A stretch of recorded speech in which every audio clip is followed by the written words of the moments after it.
Good evening, ladies and gentlemen. I am Brian Redmond. This is the Relationship Rehab and the United Guns of America. And tonight, we are going to be talking about and breaking down a real live Grand Theft Auto shootout. I didn't think I would ever see it, but now that I have, let's do this.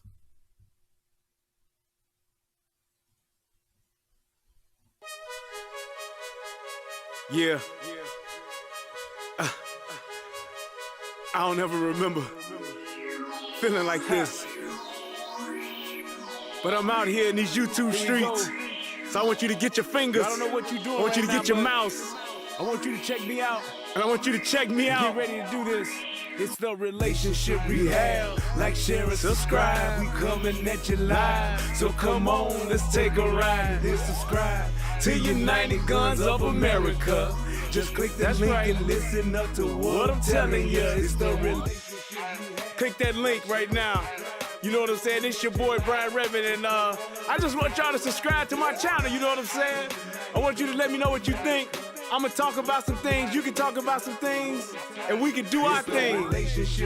You know what I'm saying? I mean, it's all about having a conversation, right? I mean, if we can't talk to each other, then, I mean, what are we really here for? I want y'all to be able to just come over to my channel, talk to me about what's going on with you, and I can tell you what's going on with me, and we can build some things, you know what I'm saying? That's all about growth, baby. So click that link, go ahead and swipe on your phone, whatever you gotta do. Share my content. It's just get me out here, baby. Cause we just talking, you know what I'm saying? It's like, I like doing what I'm doing because it's about the people. It's about us having a conversation with each other. It's about us discussing whatever needs to be discussed. And on these YouTube streets, this is the best place to do it, baby. Like, share, and subscribe. That's right. Click the link. Click the link. Yeah. I just want to say thank you to everybody that's out here that's already subscribed. You know what I'm saying? Because y'all ain't the first one, and y'all ain't the last one. So I just want to give a shout out to everybody that click the link, that click the share, and then subscribe to your boy. Cause we gon' grow this thing together, baby. Relationship rehabbing, United Guns of America. To the world, blow up, baby. Yeah. Click the link, baby. Click the link, baby. Yeah. Hey, I just wanted to send a shout out to all y'all. I love y'all. That's why I do this. It's for the love of us, baby. I appreciate all of y'all. Ooh, we gon' do this thing. We gon' do this thing right here, baby. Hey, look, if you at a computer right now, just go ahead and click your link. What else you got to lose, baby? Tell me what you think. Hit the comment section. You can jump on the live panel. We do it all here. That's what it's all about. So come holler at your boy. I've been doing this for years, but I just got onto this YouTube thing. So hey, let's see what it do and where it can go. To United Guns of America. Just click the link and listen up to what I'm telling you.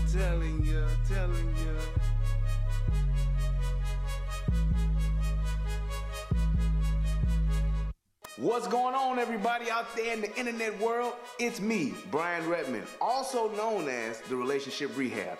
And I need you to do two things.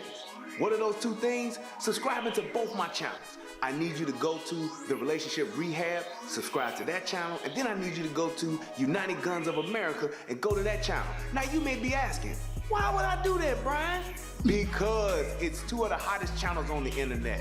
Come over there, give me your thoughts, give me your opinions, have conversations, because that's what it's all about. We talk about some of everything: politics, relationships, guns, law enforcement, community stuff, anything that's happening, I'm willing to have a conversation about it. So come on over. You don't got nothing else to lose, and you ain't got nothing else to do. So come to my channel, subscribe ASAP, and join in on the fun. Twice the entertainment, 2 channels, twice the fun.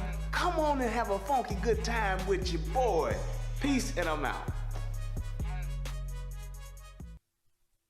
What it do?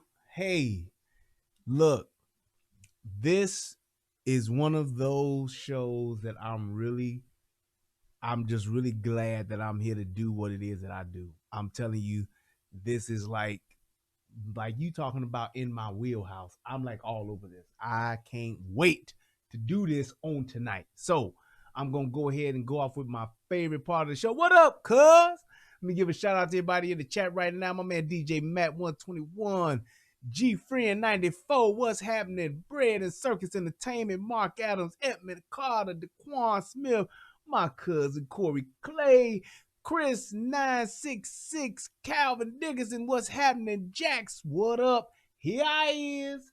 All right, y'all. And over on the United Guns of America, I got Troy Sherman, I got William Richardson Sr., Mark Adams, G Friend 94, and Matthew Noel and Edmund Carter. So, without further ado, we're going to go ahead and go to my favorite part of the show. Oh, wait a minute. That is not what I wanted to do. Wrong one. There we go. Federal law allows citizens to reproduce, distribute, or exhibit portions of copyrighted motion pictures, Thank you for the chat. videotapes, See? or video Thank you, discs CJ Gunn. under certain circumstances without authorization of the copyright holder. This is called fair use and is allowed for purposes of criticism, news reporting, teaching, and parody, which doesn't infringe of copyright under 17 U.S.C. 107. Yeah, buddy. There we go. All right. So I'm trying to I got some equipment that I ordered. I'm trying to keep, I'm trying to keep the studio up to date and upgrading this and making it easier for me to do what I do. So hopefully we can I can do that, get it set up and be able to do stuff a lot faster. So hoping that will enhance the experience of the broadcast. So with that, he said, I want my y'all. Hey man, look, I've had several people tell me about that song that I made up in the last stream. The I want my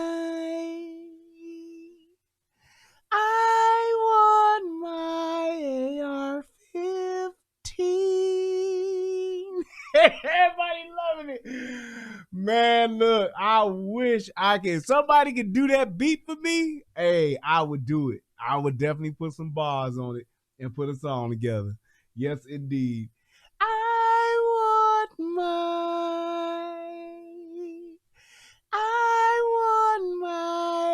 AR-15.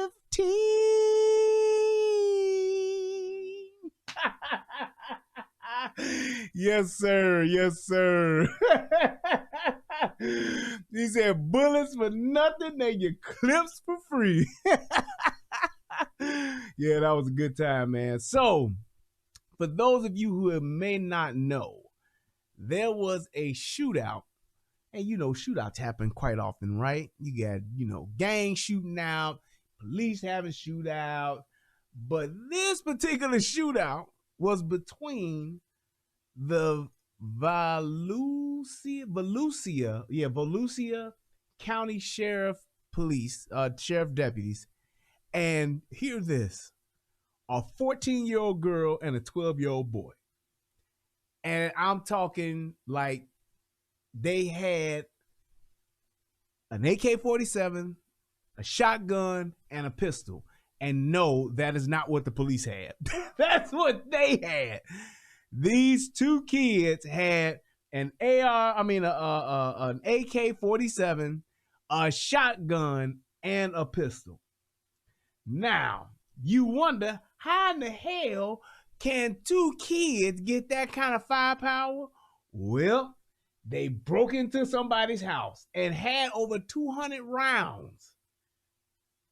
200 rounds. So, one of the things that I really looked at with this, and I had a few different viewpoints of this video. I understand that police officers are trying to be, a lot more conscious of what they do and how they do it, and the fact that they don't want to, just always be the ones that's shooting up some shit. I understand that. But when there's an opportunity, or not an opportunity, but when there's a situation that occurs where you have people, and I don't care if they 10 years old or if they 200, When there's situations where it's life or death involved, he said this wasn't in Africa, right? This wasn't in Africa. These wasn't no kid soldiers, buddy. These are some regular teens coming out. I think they was in juvie or somewhere, and they like busted out of juvie and went to get it cracking. But when you have situations like this, a lot of times when you choose to not engage or not to I guess match the force in the force continuum, you tend to have it to where people's lives are in danger. And that was one of the problems I had with this. It was so much, they were so forgiving in this that I'm really shocked that nobody died. I mean, that no officers got injured. I'm really shocked at the fact that no officers got injured, because that's not how this usually goes. So I want you guys to see what happened and how it all went down, and y'all give me y'all opinion. Me personally, this was a classic example of why you need to have an AR-15.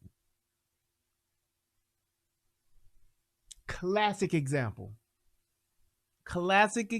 of why you need to have an AR-15. An AR-15 in this situation is the exact type of tool that you need. The fact that these dudes was out here responding with pistols, I get it, but I don't understand why a sheriff's deputy or these police officers do not have an AR-15 in every vehicle. If you can't afford to have it to where every officer got one, you damn sure need to have one in every vehicle. You damn sure need to have them in every vehicle because of situations like this.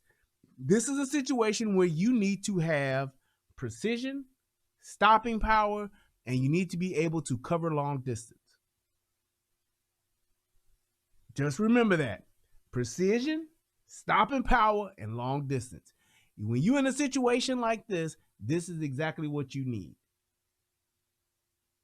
Because these kids could have not only hurt one of these officers, they could have hurt somebody else. And it's just fortunate enough that they were on a piece of property that has some size to it, and it wasn't a thing to where there was like, your next door neighbor's right next to you. You had some space. And the fact that these kids were shooting so reckless, that's one of the main reasons why I would have engaged them kids. I'm sorry. And I understand that you have some troubled kids out here. I understand you got some kids who've been really, really, really having problems and issues. I get that. But you can't let the tragedy of one person affect the whole group. You just can't. My cuz here been watching a lot lately. I appreciate you, cuz. I love you, boy. But you just can't have that. You can't have it to where, because I'm disturbed, I'm going to put not just my life, but I'm putting other people's lives in danger. So essentially what happened, I'm going to frame this up and we're going to start the video. Two kids, I guess they like broke out of juvie, broke into this person's house, and the person whose house they broke into had 3 guns in there. He had a shotgun, an AK-47, and he also had a pistol, and approximately somewhere upwards of 200 rounds in the home. And these kids, by the time the police got there, they chose to actually shoot at the police. The girl literally said, I'm about to Grand Theft Auto. I'm about to GTA this thing. And it's like, that in itself lets you know what type of situation you're dealing with and why you should not hesitate when it comes to things like this. He said, Cal nigga said, Brian, if it was Keisha and Jamal, would they be alive? Just saying. Yeah, they would have been. And here's why. Because this situation, number one, it wasn't a thing of them not wanting to kill these kids. It was a thing of just how they wanted to approach the situation, period. It wasn't a thing to where it was because it was black, 2 black kids, we just came in there and just shot them up. No. And that's my thing. Because these 2 kids, if Jamal and Keisha had an AK-47, dude, you ain't running up on that. They call it a chopper for a reason. An AK-47 will chop your ass down like a weed, like a tree. It will chop your ass up. That 7.62 by 39, that shit ain't no joke. That's some serious firepower. So it wouldn't be a thing. You just can't just go up against that. I'm telling you. Then before I get started, that's why I was so critical about the Tamir Rice shooting. Those police officers was dead ass wrong. And here's why. If somebody gives me a call telling me there's a kid in a park with an AK-47, I'm going to respond, but I'm going to respond a half a mile away. I ain't gonna be a half a mile away, but I'm gonna at least be anywhere from 50 to 100 yards away. When you look at that video of Tamir Rice, those police officers literally rolled right up on him. Anybody with any kind of sense, knowing what an AK-47 does and how lethal an AK-47 is, that it's not one of those guns you play with. Well, you don't play with no guns, but I'm just saying, it's like, that is a gun where if somebody's shooting that, you don't want to be like, hey, who's shooting that AK-47? You want to get the fuck low and get the fuck under cover. That's what you want to do. So it's not a thing where I'm just going to run to that and see what's happening. No. You going to go out there and be like, hey, man, them kids out there with an AK-47. I ain't going out there. Well, where were you at? Behind an engine block. That's where I was at. I'm not going up against that. The only way I want to respond to an AK is with a 6.5 Creedmoor, and I want to be about 1,000 yards out. I'm just saying. There's so much that an AK-47 is literally going to just go through. Right, like a car door. That AK going through that. That's going through that like clean. Hot knife through butter. And it's like, if you see a kid doing that, you gonna roll up on that kid with your car? And you just gonna get out and shoot him? Man, please. If that kid had a real AK-47 and his intentions was on shooting the police, he would have killed both of them cops, in Cleveland. They both would have been dead. Riding up that close with their car, trying to stop a kid with an AK-47. They would have been dead. That kid would have stopped them in their tracks and showed them that he is ruthless. If Tamir Rice really had an AK-47 and was shooting at them and was shooting at people, it would have been bodies out there. Just saying. You hear people getting shot in the arm with an AK-47, boy, your arm you probably gonna lose it. I got shot in the forearm with AK. It had to cut my arm off, man. The AK, it destroyed all of the whole arm. That's how devastating that round is. That is a hell of a round, dude. That's why so many people use it. That's why them Arabs, them cats in the Middle East, Al Qaeda and all them, they toting that K. That's just what it is. Shout out to Darius Frost. Hit you boy with $2. Thank you, sir. Appreciate you. All right, let's go.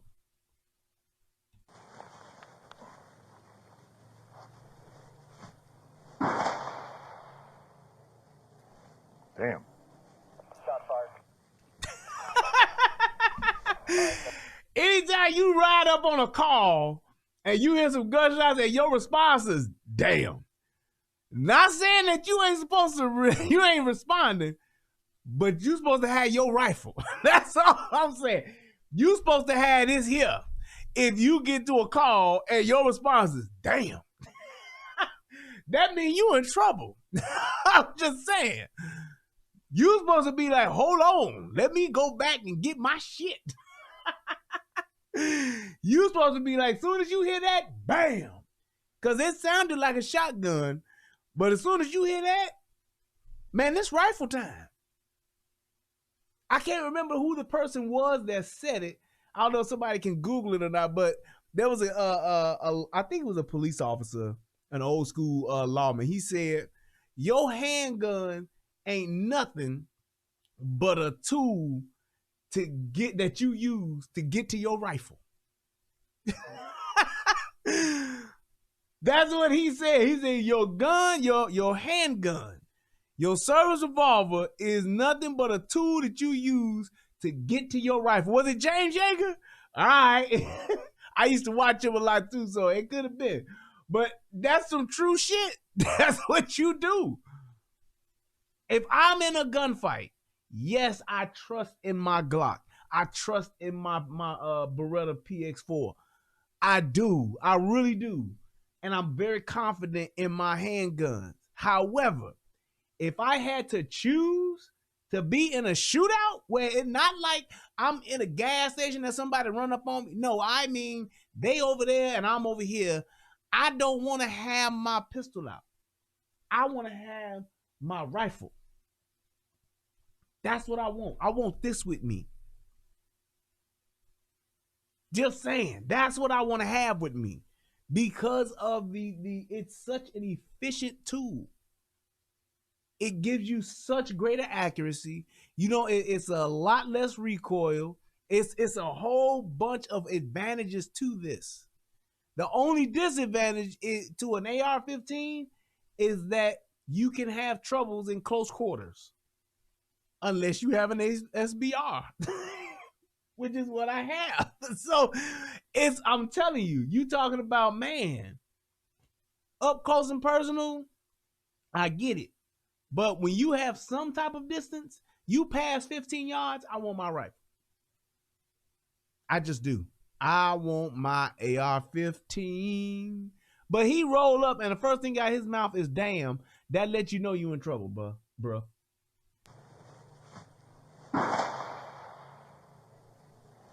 Damn. Shot fired. He shot.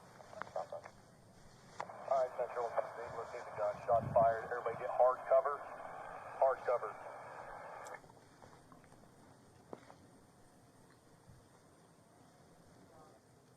All right, let's shut down. He picking his nose, nasty motherfucker. What is wrong? Let me tell you something. I'm just telling you like this. I have noticed that there are a lot of white people that, and I ain't just saying that pick their nose. I'm not talking about that. Everybody pick their nose. There are a lot of white people that pick their nose and eat their boogers. I have seen this phenomenon for years. I don't know. I'm talking, I have been in a car watching somebody just scratching their brain so far up that they're literally scratching their brain. And they scratching and they're scratching. The men and women, I'm talking going in. Brain is just getting sore because they just scratching. Yank out that golden nugget.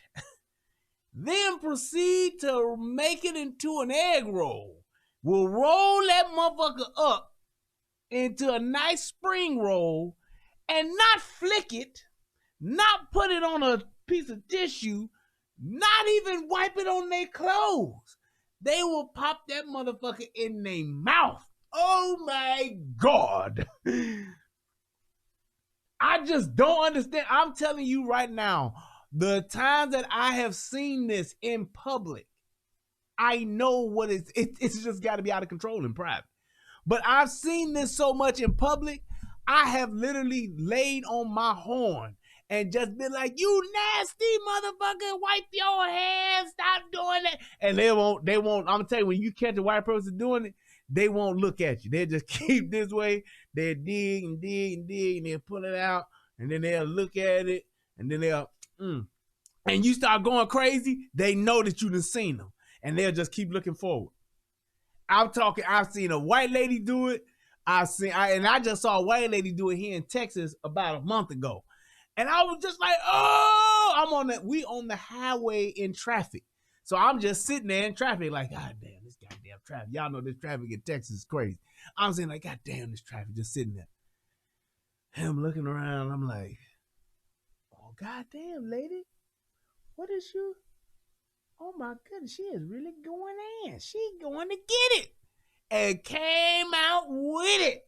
and took that. I'm talking about that booger was so big when she came out with it. I was like, she gotta wipe that on something. She got to.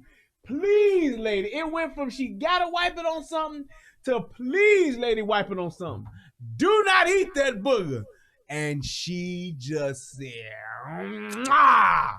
And I looked at her and I said, what?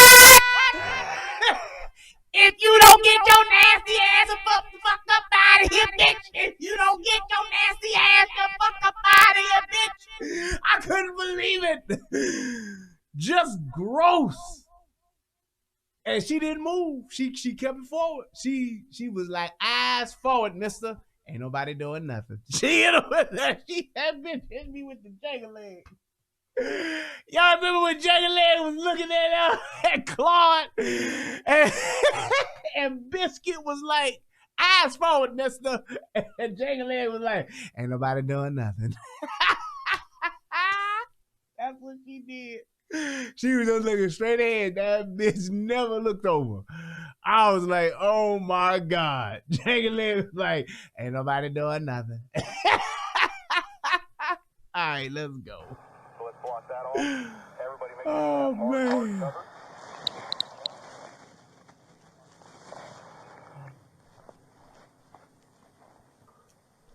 Sergeant Maxwell. Stand by. Stand by. Appears the female has a long gun pointed toward me. I have to hold my cover. Stand by. Now, that right there, in my opinion, is where you have to say, all right, guys, we need long guns out here. I need long guns, or here's the other option. And this is what I was surprised at this. And the only thing I could think of is that they probably didn't have it. If I'm in a situation where I see a long gun and I've already heard around, I'm calling for SWAT. SWAT, HBT, whatever they call it, HBT in Chicago, hostage barricade terrorists. My daddy was on HBT. Tell you, he was cold blooded too, boy. My daddy was cold. Had them MP5s. He was rocking and rolling. He was mad. But I'm just saying, for something like that, if I see that and I hear gunshots, because of the situation that they're in, we're outside, they're inside, a long gun can go far, essentially. So I get the rifle thing. I get the shotgun thing, but now that you see a rifle is in play, you need to call for SWAT.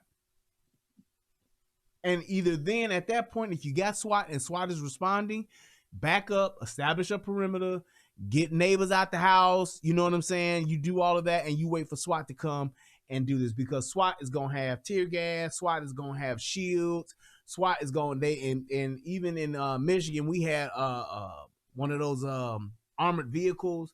You have so much more, so many more tools. And then with SWAT too, you have trained guys that this is what they do.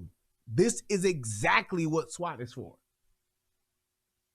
This is exactly what they're for. And even when you see that armored vehicle pull up, you know it's about to go down. And in a lot of instances, when people see that, they be like, okay, let me go on here and surrender. I'm good. They hit you with the Jar Jar Binks. My give up.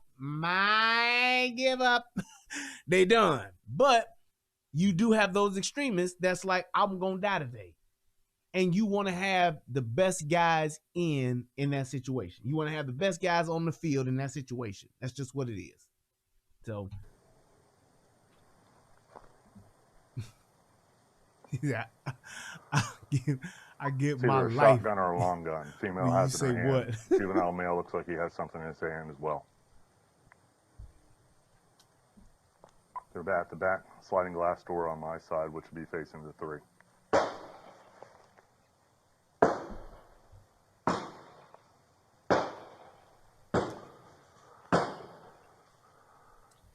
Now, here's my other thing, what you see. So you've heard several shots. And I understand that you have some police officers, and whether you know these are kids already, or if you do, if you don't, I get the fact that you don't want to shoot no kids. Hell, I get the fact you don't want to shoot nobody. You know, I mean, 95% of the police officers, we don't want to shoot nobody, man. We just don't. That is not our intention. Now, there is a small percentage of these crazy motherfuckers that's been dreaming about, thinking about shooting their gun when they on the toilet. They mapping situations out in their mind and playing the scenarios in their head of how they would shoot a motherfucker, what situations would they shoot a motherfucker when they're in the locker room. They talking about if they get the chance to shoot a motherfucker. That's just what they do. I get that. But that is not everyone's intention. And the greater majority, almost, like I said, 95, 97% of police officers in the world don't want to. Right? They got that Tackleberry syndrome. They just ready to get it in. But that's just not the thing that they want to do. So it's like when you're talking about just what it is that police officers have to go through, the shit that we got to deal with, it's like you don't want to have to shoot nobody. You really don't. So when the situation like this occurs, you want to de-escalate if possible. However, when you get multiple shots coming like this, it's game time. You can't be scared being the police. I say that all the time. There is no excuse to be scared. Being scared is not an excuse when you're the police. You are here to answer the fucking bell when it's rung. You are here to answer the call. You have been called. Policing is a calling, and if you answer the call, you got to answer that bell every time that shit is rung. That's just what it is. Just like with soldiers, they answer the bell every day. When they on duty, when they serving, when they on that wall, wherever you want to call it, wherever they at, when it's wartime or peacetime, they answering the call every single day. Same thing with police officers. Just saying. That's what it is. This situation here, multiple shots, you got to get out, man. You got to get busy. And one of the reasons why you want to be, and one of the things you need to have when this happens, you want to have yourself a long gun. Because you're going to need, in situations like this, precision to shoot through them windows.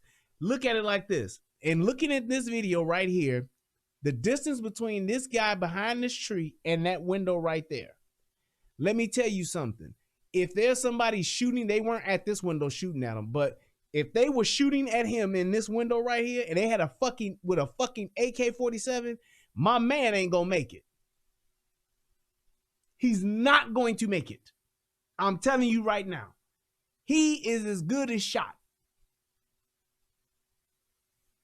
That's what I'm saying. That's why if you're going to return fire, shooting your Glock, I get it. You good with it? Yep. But when you need stopping power like that, you want to be able to shoot through that window with ease. You want to be able to get through that window with ease. The minute you see an arm or some midsection or head or whatever, you want to be confident enough to where you looking down them sights or you looking through that red dot, and when you pull that trigger, it's going right to that target because you don't know who else is in that house. Just saying.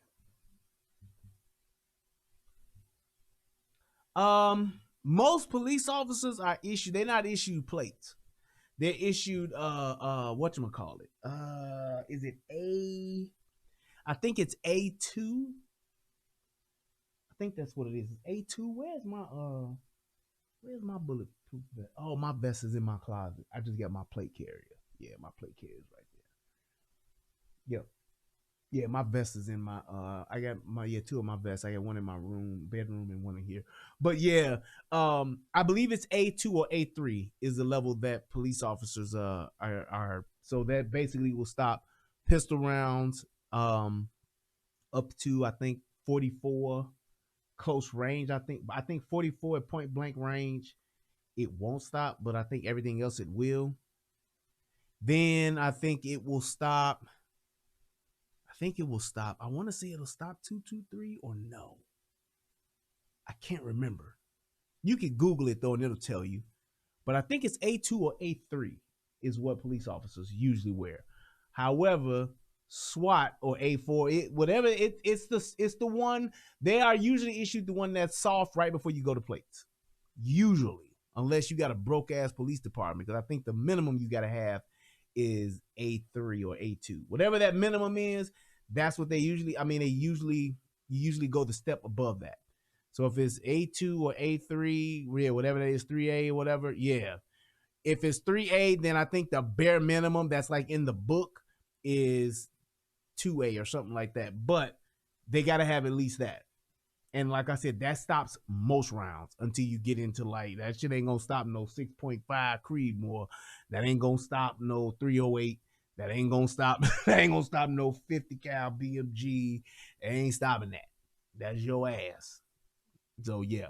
But most of the time, that's what it is, because most people, when you're in shootouts, most of them are with handguns. So I believe it'll stop all the handgun rounds for the most part. So yeah. But let's go ahead. Let's get shooting out the rear window toward my direction. Stand by.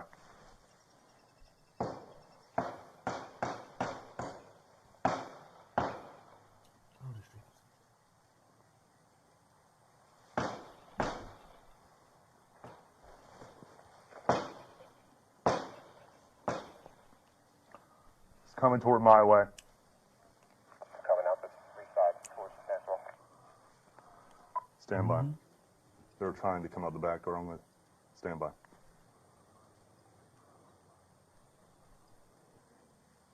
Back at the front window. Okay. No weapons in their hand. They just busted out the window in the back. Stand by. Yep. Female has a shotgun in her hand. Stand by. Put the gun down now! Now that's some Grand Theft Auto shit right there. You tell a motherfucker to put the gun down now, and they respond with not a fuck you, not a go to hell, not one of those shoot me motherfuckers. No, they respond with gunfire. These motherfuckers mean business. Their intentions are clear. That lets you know that. And that's why I said you want to have a rifle in this situation. You got some kids shooting, some grown folks shooting, some gangbangers shooting. I don't give a fuck. You got people shooting at your ass like this, and you giving them commands, and they responded with gunfires. Their intentions are clear and present. Hey guys, just hold behind hard cover. Let's not shoot these kids, man. Let's just hold on. Take our time. And here's my thing with that. So I guess this is the person who's in charge. I don't know if it's a sergeant or whatever, but he's saying, hey guys, let's not return fire. We don't want to shoot no kids, so let's pull back. Here's what you do then, dude. You pull all the way the fuck back. You pull back to where you are out of sight. If you're going to do that. But just telling people to hold their positions where the fuck they at this point, that officer is jeopardizing his team.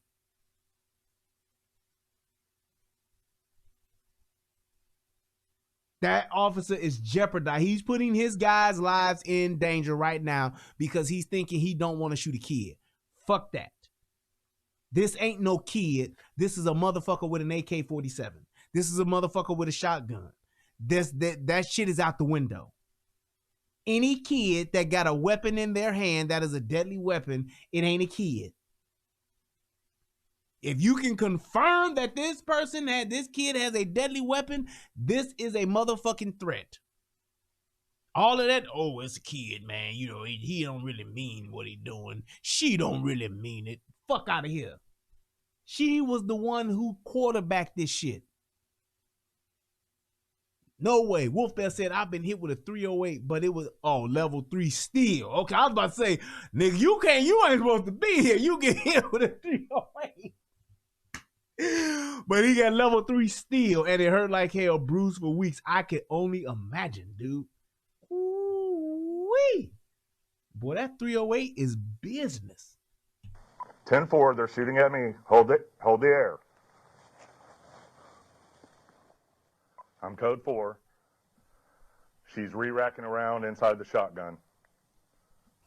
That lets you know what this kid is doing. So, and like I said, I understand the officer making the call where he don't want to shoot. He needs to have, I would have told everybody, get the fuck out of there, get the fuck back, especially now that you know she's reloading the weapon. If you gonna pull them all the way out, Pull out, goddammit. Don't just pull out and still have your head right by the coochie. No, pull all the way out and back off. Get up. That halfway pull out, that, oh, I'm gonna do it right here. That'll get your ass in trouble. That's all I'm saying. So if you gonna make that call, get all the way the fuck out. Don't just say, oh, just hold your positions and we just gonna back up a little bit, give them some space. No. And in my opinion, if you not under like real, true, hardcore cover, then you need to either engage, because you could have somebody who's a potential sitting duck. All right, let's not engage them anymore. Let's not challenge them. Just hold behind hard cover. We're just going to hang out here. Unless they come out and they're going to be compliant, let's not go ahead and try to escalate this any further, guys. Just everybody stand by.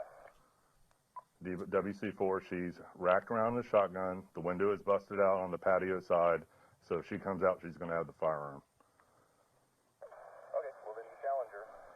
But let's hold behind hard cover and let's try to do everything we can to try to Now he's saying, well, if that happens, then challenge her. So now you kind of like indecisive. You either in or you out. That's the whole thing. It's like, this guy here, I understand what he's trying to do, but you can't put people's lives in danger trying to be diplomatic in this situation. No shots fired, I get it. No gun out, I get it. Ain't nobody been shot, I get it. The minute you got shots fired, the minute you have multiple shots fired, you are literally in a war. You need to be going the fuck in and going and getting it while the getting is good, or get the fuck out altogether. You either make the call, say, hey guys, we're gonna wait for SWAT, everybody pull back, get in your vehicles, and drive the fuck away. Because I don't know what this is gonna turn into. I don't know how many people in this house. I don't know what's happening. So everybody get out of here. If you're gonna do that, or get the long guns out, and the minute somebody peek their head around, hey, you get on the loudspeaker on your vehicle. You all are under arrest. You need to come out with your hands up. You have 30 seconds to do so. You got 60 seconds to do so. If you do not, you will be shot. Put your hands up and come outside now.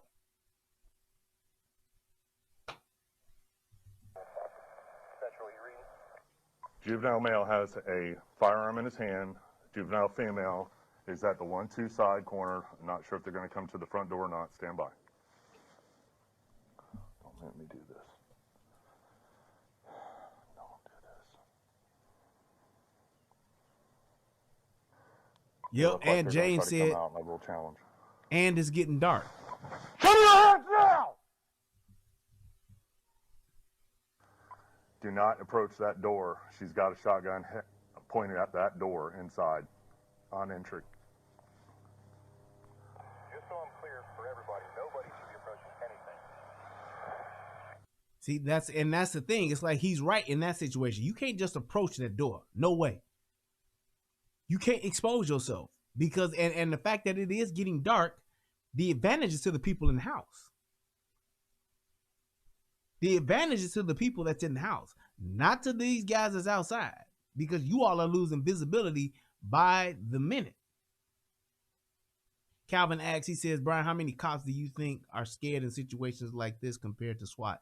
I think that most cops should be scared in situations like this. Thank you, Ms. June. Appreciate it. I think most cops, you should have what I call a healthy fear. You should have a healthy fear in any situation like this. Any situation like this. Thanks, CJ Gunn. Appreciate it. Any situation like this, you should have a healthy fear. Now, a fear to the level to where it's unhealthy and you can't function, I think it's maybe I'd say maybe 1 or 2 out of 10 cops in a situation like this are like scared to where they're a problem, where they're a liability. It depends on how long you've been on the job. Because, and that's one of the reasons why I always make the example of saying, I always make the point of saying, this is why police officers should FTO for at least a year. Because you get the opportunity to see so much that when this happens, you're familiar. So it's not a thing of you freezing up. It's just like me hearing gunshots right now. I could hear 10 gunshots go off and I would be like, man, what the fuck? Let me go see what's happening. I'm not going to be scared because I've been around gunshots so much growing up in my neighborhood. That's what happened all the time. Now, when I was 13, 14, I'd be scared. Oh man, they shooting. By the time I was 19, 20, I was like, damn, they shooting. So and it's just because of the exposure from it, then you get that desensitized mentality to where it don't bother you. Just like soldiers. They hear that shit, they want to get low and see what the fuck the threat is at. Let's go, where you at? Where you at? That's just what it is. The Honorable Bishop Don Fat Boy Ministries said, bro, I used to live in Volusia. Wow. Yeah, well, your old town is on deck tonight, making you proud. Female's got a light on, appears possibly a bathroom toward the one side house. Both juveniles are still in view. Who's with you? Stand by. Shots fired at me again. Juvenile male fired that round. Yeah, bring him up here. Okay. Yep. Stand by. She's got the AK and the shotgun. She's wrapping around the top of her neck. Fire! God damn it. He fucking around. You see that? Hot damn. Shots fired again. Female now has a pistol. This is a time lapse. This isn't just, it's not that quick bread and circle. This is a time lapse. So they've just put together some of these clips, you know, like they cut out the lulls in it. This took like, I think it was like over 45 minutes or something like that altogether. But the thing is like when you in a situation like this, like, God damn, dude, you out here with a fucking pistol. You got this little bitch in this motherfucking house with not just only a shotgun, but a fucking AK-47. Fuck is wrong with you, man? And you don't have your rifle out? Man, no fucking way. If I didn't have whoever got rifles, y'all need to be out here. I'm gonna go sit in the car. And y'all call me for support. Y'all need me to put the cuffs on somebody? I got you. I'm behind the motherfucking tree like that and they shooting at me like that? Man, fuck that. That's what the fuck you call a close call. That's why I said it's amazing that he didn't get that, not just him, but any of these officers didn't get shot. It really is. They are some lucky motherfuckers. Juvenile male has a long gun, so does the female. Stand by. She's pointing the gun. Pointing the gun behind the trash can. Now, what you seeing right here, this is the helicopter. And I would tell you what, when I first saw this reminded me of playing Call of Duty. When you get that, what is that damn, oh my God, what is it called? What's the plane that got the 105 shells in it? Ah, shit, I'm supposed to know that. The AC-130. That's what I thought this was. I was like, I wish I had, I said, now if I had an AC-130 with the 105 shells, boy, them kids would have been Audi 5000. I'm like, hey, 105, these motherfuckers shooting at us. Hey, look, I'd have been like, look here, we need that 105 shells. Come on back there, get that AC-130, hit that 105 shells. Let's go ahead and light it up, boys. That's what the fuck I would have done. Cause I'm telling you, when you see, if you look at the AC-130, you get this right here. This is exactly what you get. The only difference is you got that 105. Man, I'm telling you, boy, you talking about a one-hitter quitter? That AC-130 with the 105 shells, that motherfucker got 105 shells and it got minigun. Boy, I'm telling you, that's a one-hitter quitter. You going home in a body bag with that, boy. Right. You can clean up Chicago real quick with that. I'm telling you right now. Tell motherfuckers to surrender. And if you don't, we gonna let this AC-1. Somebody call me and tell me there's an AC-130 outside. I'm giving the fuck up. I don't give a fuck what I got. I'm giving up. I give up. I don't want no parts of no AC-130. That motherfucker is that deal. The AC-1, that boy, look it up. Behind the trash can.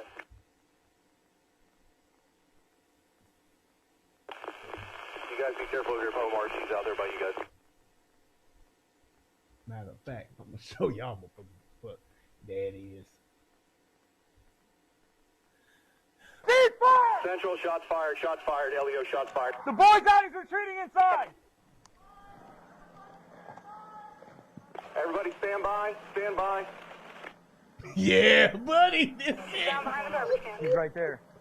All right, guys, let's just chill. Everybody hold on. Take a break, Billy, get back. Come on. I think the female's down. Stand by, where's the little boy? The boy went back inside. Come on out! Back inside. Come on out! Come out! Okay! The boy's throwing guns, stand by. Now, your hands up! Keep your hands up! Sawicki, calling to you. The female's on the ground behind the car.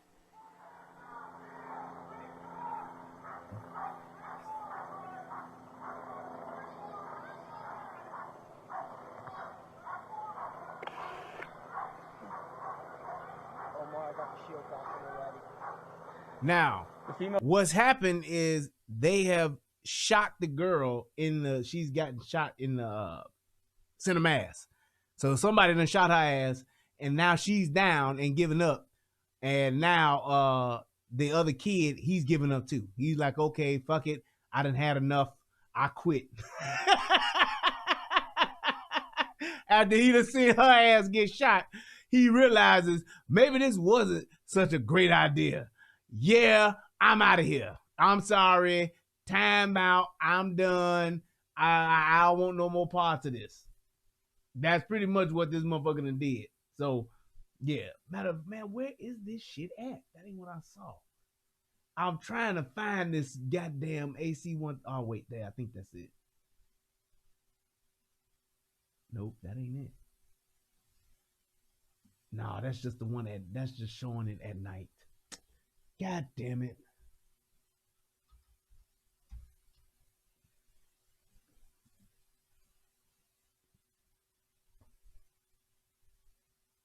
Damn, I can't see. They only showing me the thing. They're not showing it in action.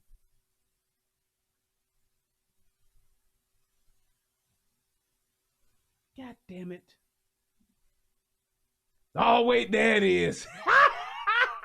Let me show y'all this shit here, boy. Look at here. Boy, look at here. I got to give you this. Let me show you this shit and show you exactly what I'm talking about. So a motherfucker won't get it twisted. This here is an AC-130 going up against the Taliban. This Osama boys. Oh, this them Osama, them Bin Laden boys. Y'all heard about them Bin Laden boys? This them Bin Laden boys in that convoy. Watch what this motherfucker here do.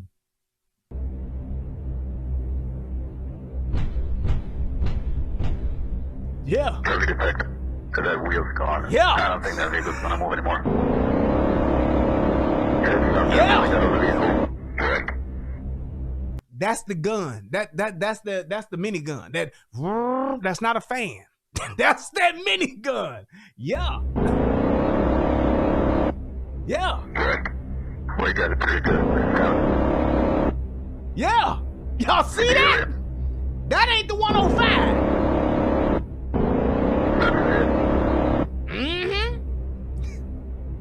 That's the gun. That's the 30 right, 30 millimeter. Fire weapon on. We got it pretty good. It's flipping the cars over. Yeah, they rolled over. We've got guys running away from that vehicle. We're moving out. Y'all hear that shit? We got guys running away from that vehicle. You goddamn right you got guys running away from that vehicle. motherfuckers is out. Like, nigga, they got a condo on their wrist, girl. We cashing out. Them niggas like, I don't want no parts of this Taliban shit. Fuck Allah. Fuck them 100 virgins. Fuck all that shit. This shit here is real. This 30 millimeter is getting in all our asses. Have confirmed surroundings in the vicinity. Now. Yeah. In the area. Terrific. Vehicle destroyed. Yeah. Yeah. Mm-hmm. That's them 105s right there, boy. Boy, they ain't playing with that. Look at Wolf Bear. Wolf Bear like, hoorah. He having flashbacks.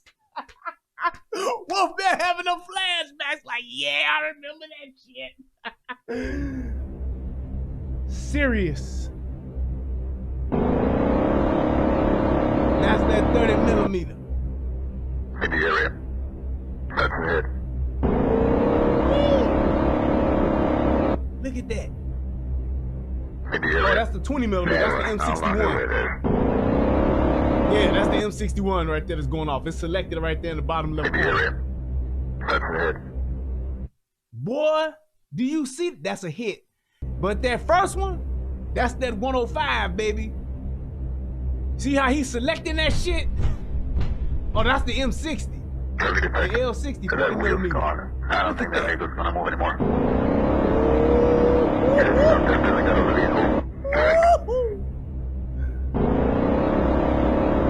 Boy. Good. Okay. Look at that.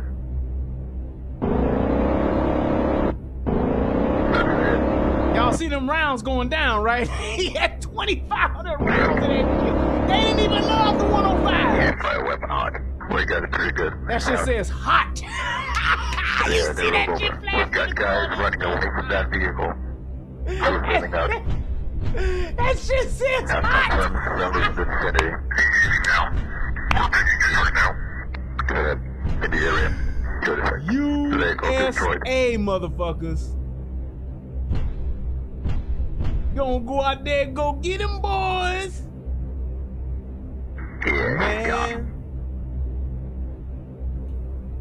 Man, and look, that's why won't nobody go head up with us.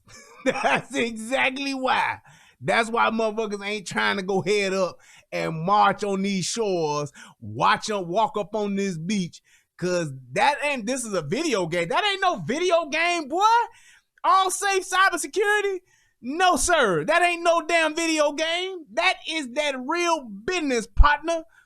That is that deal. No, sir. That ain't no video game. You can't tell. That's that shit. That ain't the... Look, I can show you the motherfucking Call of Duty joint. I can show you that shit. That is that shit. There it is on, yeah, I can show you the Call of Duty joint. Let's see. Where is it at? There you go.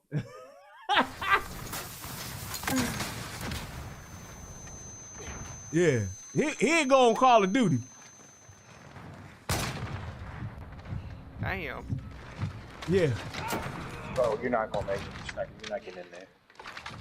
Yep.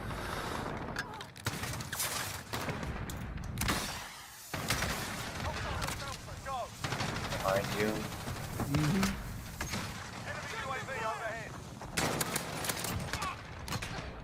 That UAV. I got like 5 people. He said all say thought they was on a 13 kill streak. Spawning on each other. You got that fury. Mm-hmm. Yeah. Man putting in work. They're all in the HQs. There you go. Sitting there. See that juggy? And hit that AC-130. Here go the AC-130 on the game.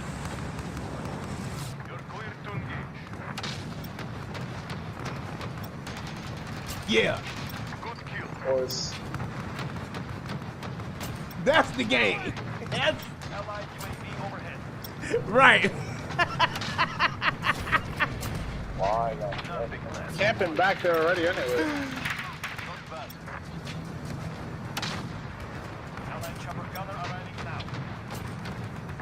Yeah. I didn't even know there was no ladder back there. That's the game. So Really if that camping, ain't bro. it, then I don't know what is. I ain't never been in an AC-130 real life, but I'm just saying that shit didn't look like that. I know what that game looked like and what that other shit is. That's what it is. Now, if you got some footage of an AC-130 to show what I showed wasn't real, then send it my way.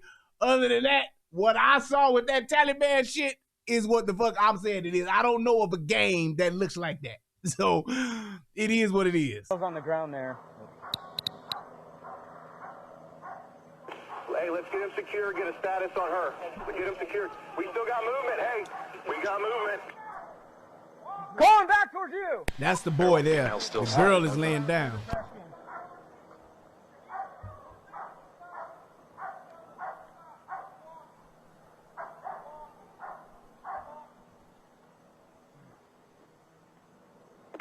Bello, get him secure. Let's start getting up on her. Get a shield. Let's go up. We got to get some rescue up here, guys.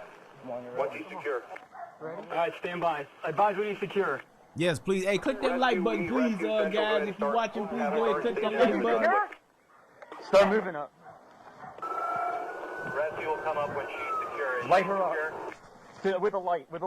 No, but I don't know if I Now that there, I'm telling you, that is nervousness. That dude is just being nervous. He said, light her up. That is something that you do not say unless you're talking about lighting their ass up with that gun. Then he had to change it and say with the light. You say, give me a light over here. You say, shine me a light there, or give me a light here. Give me some light over here. That's what you say. You do not say, light her up with a light. No, with the light, not your gun, man. You don't say that. So you want some light. You say, hey, give me a light over here.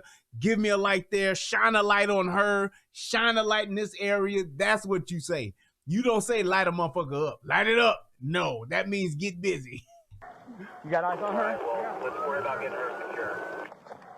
Rescue's right here in the community center. I had them. Get your hands up! Stop talking. 10-3, 10-3, 10-3. Okay. Get up on her. Get up on her. Get up on her. Gray, you get that rifle. Don't reach towards that gun. Step on that rifle. Hands up. Step on that shotgun. Go to the house. We need some coverage on the house. Clear her. And now here's the other thing too. This is why you want to have guys hitting the house as well. You're focused on the shooter, but you don't know who else is in that house. And if you don't know who else is in that house, you need to be hitting that house like you would be hitting any other house that you're serving a warrant on. So you need guys to actually get to the immediate threat, which is the girl. Once you've secured those firearms, then you can leave one or two guys to put cuffs on that kid or whatever. But you need to be hitting that house to find out if there's anybody else in there. That's just what that is, because you're so close to the home. Because you don't know if somebody's going to come running out. You don't know if somebody's in there that needs help. You don't know if somebody else may have been there, could have been in there being held hostage and could have got shot, could have gotten hit, could have gotten stabbed. You have no clue. So one of the first things that you want to do, you absolutely want to secure the threat and eliminate that threat. Make sure that threat is out of the picture. Got them cuffs on that threat. Good. I understand that threat needs medical attention. Like I said, you want to leave one or two officers there to do that, but everybody else should be hitting that house to find out what the fuck else is going on up in there. Get gloves on. You got the house, okay? You got the house? Right. Get gloves on. Exactly. Get gloves on now. I got the shotgun. Somebody go get a fucking man. You get off her. Get the gun. Okay. Hey, stop. Relax. Get that shotgun out of here. All right? I'm a fucking roller. You guys got her? Yes. All right, ready? Whoever's got a med kit, some type of med kit, I need it up here now in the garage. I mean, even looking at that, all safe, that looks like a game. So it's like, if you gonna send me the real deal that you saying ain't what I showed. Send me that. Don't send me nothing else that's like a game, because we just seen the game. I get it. If you ain't got no real deal footage that's gonna supersede what I showed earlier, ain't no point. All deputies are code 4. Bello, Winhoven's going for his med kit. All right, tell him to step it up. You know. Get your belt off. Where's she headed? And here's the other thing. So I know when you hearing this, you tend to want to be sympathetic towards the girl because she's crying. Well, she's crying because she got shot. Shit happens. However, she's the person who kicked off all this shit. And I don't give a fuck how troubled she is. She has not only put her life in danger, but others. And it's everybody else's responsibility, especially as being law enforcement officers. It's your responsibility to make sure that that everybody else is safe. You got her neutralized pretty much at the point, but I get the fact, you know, people will hear that and hear somebody screaming when they get shot. Man, don't let that shit bother you. You the motherfucking reason why you shot in the first place. Because a lot of times there are other people that could be hurt. You want to make sure that there's nobody else in that house. You can't be trying to listen to help a motherfucker that didn't get shot, and they're the reason why motherfuckers get shot. Because at the end of the day, that could have been one of your officers laying down. One of your fellow officers could be dead. One of your fellow officers could be severely injured. Fuck that. And I know y'all might think I'm bogus, but fuck that little girl. Fuck her and fuck that boy. Fuck that. It's too much other shit that's out here that could be potential threats to where you can't be worried about this motherfucking kid that done got shot now. Fuck that shit. Right, cuz he said, give us some Robitussin and keep it pushing. Post some tussin on that motherfucking wound. I'm just saying. Not to say you just ain't supposed to help her and give her no first aid, but you need to be focused on getting in that house, making sure that house is safe, sweeping that crib, make sure that there are no more threats. Until you get an all clear, fuck her and fuck him. Put cuffs on them. Call the motherfucking paramedics. You got a bus coming. If they can save her, great. If they can't, I get it. Oh well. Too bad. So sad. That's just what it is, man. You can't sacrifice that shit because now she done got hit with some reality seeds that now she realizes I done fucked up. Yeah, this shit ain't no video game. Ain't no reset button. Ain't no do-over, bitch. You was out here shooting at motherfuckers with an AK and a shotgun and a pistol thinking this is Grand Theft Auto. Now you got motherfucking 5 stars up there flashing. All the police and the black cars then showed up and they actually shooting at your ass and ain't trying to arrest you no more. And you didn't get hit. Now you like, oh, damn. All right. Hold her where she's at. Hold her where she's at. Rip that off. Pull it off. Stand by. Stand by. Stand by. Stand by. Stand by. You want to get that house, buddy? We got this. Rip this. And that there, people, that is the sound of regret that you hear. I'm telling you what that is. That ain't no little girl that's hurt and crying. She's been shot. No, that is the sound of regret. That's what you hear. That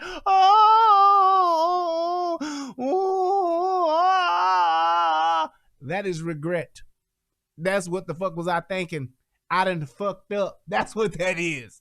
I done fucked up. That's what that is. That ain't no, oh, it's a little girl and she's been shot. She's such an innocent, sweet child. Nope. Fuck that. I done got fucked up and this shit really does hurt. It really does hurt, huh? Hey, something really is cooking. Pull it. Hey, what's your name, sweetie? Rip it. What's your name? Come on. Come on, sweetie. What's your name? What's her name? Nicole? Are you Nicole? All right. All right. Nicole, stand still. Stand still. See how compliant she is now? Earlier, when Officer Good Guy was like, put that gun down, what did she do? Pow! She ain't had shit to say. She responded with gunfire. Now, she done got some of them freedom seeds put on her motherfucking abdomen in that midsection. Now, is your name Nicole? Yes, my name is Nicole Breonna Taylor, and I am bitch got nothing but answers for me now. Compliant like a motherfucker. I know.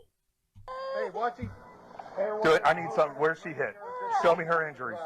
Where's she in? She's fucking shot. Center mass. Okay, hold what she got. Through the right arm. All right. Center mass. Stay Good still. job, guys. Nicole, listen to me. Nicole, stand still. All right. Give me your knife. Yeah, buddy. Hold that. That's what them freedom seeds do to you, Nicole. It make you wanna holler. Throw up both your hands.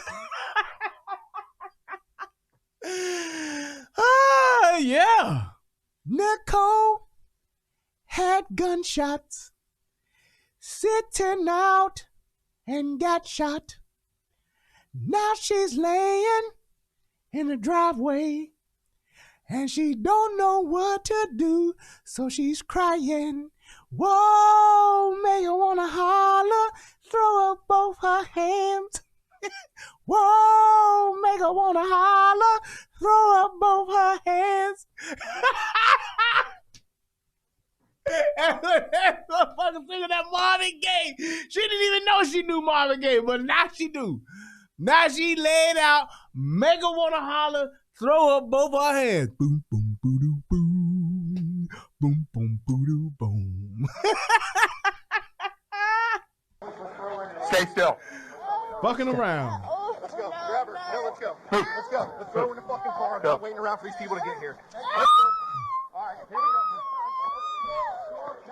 Ow. Yeah. Get on the other side. Get out. That is not just crying. That's what you call wailing. Wailing in agonizing pain. You know, you remember hearing Bob Marley and the Wailers? That's because they done heard motherfuckers in agonizing pain, and that's what a wailing sounds like. Is when you get from a oh no no no no, that's crying. When you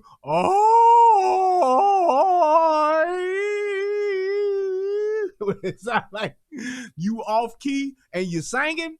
That's what she got going on right now. She got that. He said that Mariah Carey. She got that Minnie Riperton going on, boy.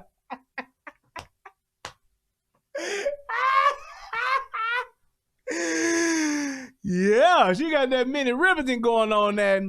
Do you wanna get shot? Do you wanna get shot? Do you wanna get shot in your chest? Boom, boom, boom. Bang, boom. Boom, boom. Do you wanna get shot? Do you wanna get shot? Do you wanna get shot in your chest? Y'all remember they used to play it on Grand Theft? I think that was Grand Theft Auto 4.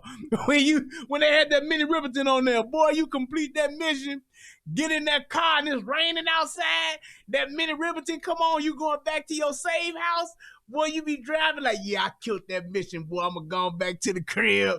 I'm going to get all back in the house. Drive like I used to drive that little Ferrari style car and that motherfucker be driving back like, yeah, buddy. Had a Minnie Riperton inside my love bumping. Shit. But that's what she doing. That's what happens. Mm-hmm. Yeah. Go through. Go through all the way out. Open Yeah. the door on that side. Stand up. Stand up. Get it out. Nick. Nick. Am I going with her? What do you want? Just fucking go. Just take it. Move. Code 3. Take her to public. You know where Publix is? Where's she going? Here, let me get out of your car. Get out of your car. I got it. I got it. Go. Take it. Go. Go. Take her. Fuck, man. Fuck, man. Hey, look, I get it. I get it. And I understand that, you know, man, there ain't no police officer coming to work wanting to shoot somebody, let alone shoot a kid. However, you have to look at the totality of the circumstances. And you got to realize, hey, man, it was either her or us. And in that situation, man, fuck that. That is just one of the suck parts of the job. That just is. But that choice was made by her. She did this shit. Gotta do what you gotta do, man, because here's the other thing. What if her shooting would have sent a bullet into somebody else's house and killed a 3-year-old kid, killed somebody's mama, killed somebody's daddy, killed somebody's brother or somebody's sister? That's what I'm thinking about. And that's what you have to think about as a police officer. It could not only be me, but it could be one of my fellow brothers or sisters, or it could be somebody else that's an innocent bystander in all of this that winds up dying. I'm sorry. Anybody, like they tell you, anybody who has a gun and you pull that trigger, you are responsible for every single fucking bullet that leaves that gun. That's it. You are responsible for it. So when you choosing to let loose because you got some video game mentality shit going, because you a fucking troubled teen and you done lived a fucked up life, I get it. But you are still responsible for the shit that you do. And that's one of the problems. I saw somebody in here ask earlier about why they think, I guess it was, what was it? Something about like the video game mentality or something. I can't remember what they said. Innocent people responding could have got killed over this. Yep, you're right. I saw that, but somebody else said something in here. Brian, Miss June, she said, Brian, I don't understand why these kids don't know the difference between fantasy, like a video game and reality. Here's the thing. They don't understand they do understand the difference. They don't give a shit because there are no consequences for it. There are no consequences for these kids today. And that's the same thing with a lot of young people that ain't been through shit and have been given shit. We as a society have gotten to the point to where we've given so much to the younger generations that they're not appreciative, they're not spoiled, but now they are entitled. They're entitled. They believe that they supposed to get the shit that we're giving them. Not the shit that they're working for. They believe, oh, I'm supposed to have this. And if I don't have it, I need to be able to go the fuck off and until I get it. Fuck going to work for it and getting it on my own. No, they have such a sense of entitlement. And what a bigger problem is, and the only reason why I know this is because of my wife. Working in the juvenile detention center, working in a juvenile center like that, man, these kids, my wife's been doing that. She was doing it back in Michigan. And the shit that those kids get to do, we can't touch out. We can't put your hands on the kid. You can't curse at the kid. You can't say this to the kid. You got to let the kid do this. You can only restrain a kid if it's you. It's like, what? So a kid walking to me and spit in my face? I can't do shit? Shit. I am too gonna do some shit. We have let these younger generations over the past maybe 30 years or so, they've gotten to the point to where we've given them so much shit that they don't work for it. And it happens because of the parents. Single mothers, and even these motherfucking 2-parent households that want to just give their kids shit. Well, let them make the decisions on their own. They have to figure out life on their own. Not at 8, bitch. You tell a kid what the fuck they gonna do. Now, when they get older and they're able to think for themselves and be responsible, yeah, okay, you know what? Yeah, I've laid a good foundation. You go out there and you get it now. You don't sit there and don't teach these kids how not to work for shit. You just gonna give it to them. You buying a kid $250 pairs of shoes. You buying them Jordans every time. Every new Jordans that come out. Here's how it goes. So because you didn't grow up and you couldn't afford to have Jordans, now that you got a little bit of money, you want to give your kids Jordans every time they come out. Notice I said give. You want to give them Jordans every time they come out because you didn't have Jordans as a kid and you knew how I felt to where kids would make fun of you because you didn't have the Jordans on. That's bullshit. That's stupid shit. That's fucked up, piss poor parenting. And a lot of these motherfucking welfare queens or these broke ass bitches that ain't got no money but to take the little money that they got and go buy their kid some designer fucking clothes, go buy them some motherfucking fucking gold chain, and they riding the bus. Riding the fucking bus to go get some fucking Gucci. Riding the bus to go buy your son or your daughter a fucking Louis bag because you didn't have one and this little motherfucker is only 15 years old. That's fucking stupid. You cannot justify that as a parent and consider yourself to be a good one at that. You an ain't shit parent if you doing that shit for your kids. I want them to have the best while they in school. They ain't gonna be making fun of my kid. Fuck you mean they ain't gonna be making fun of your kid? You shouldn't have had that little motherfucker if you couldn't take care of that motherfucker.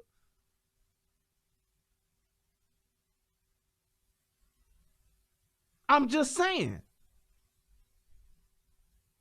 You let these little kids grow the fuck up, giving them expensive shit that they don't work for. My daughter has not had, well, she did get a pair of Jordans. But those Jordans were actually given to her. So she did get a pair, but they were given to her.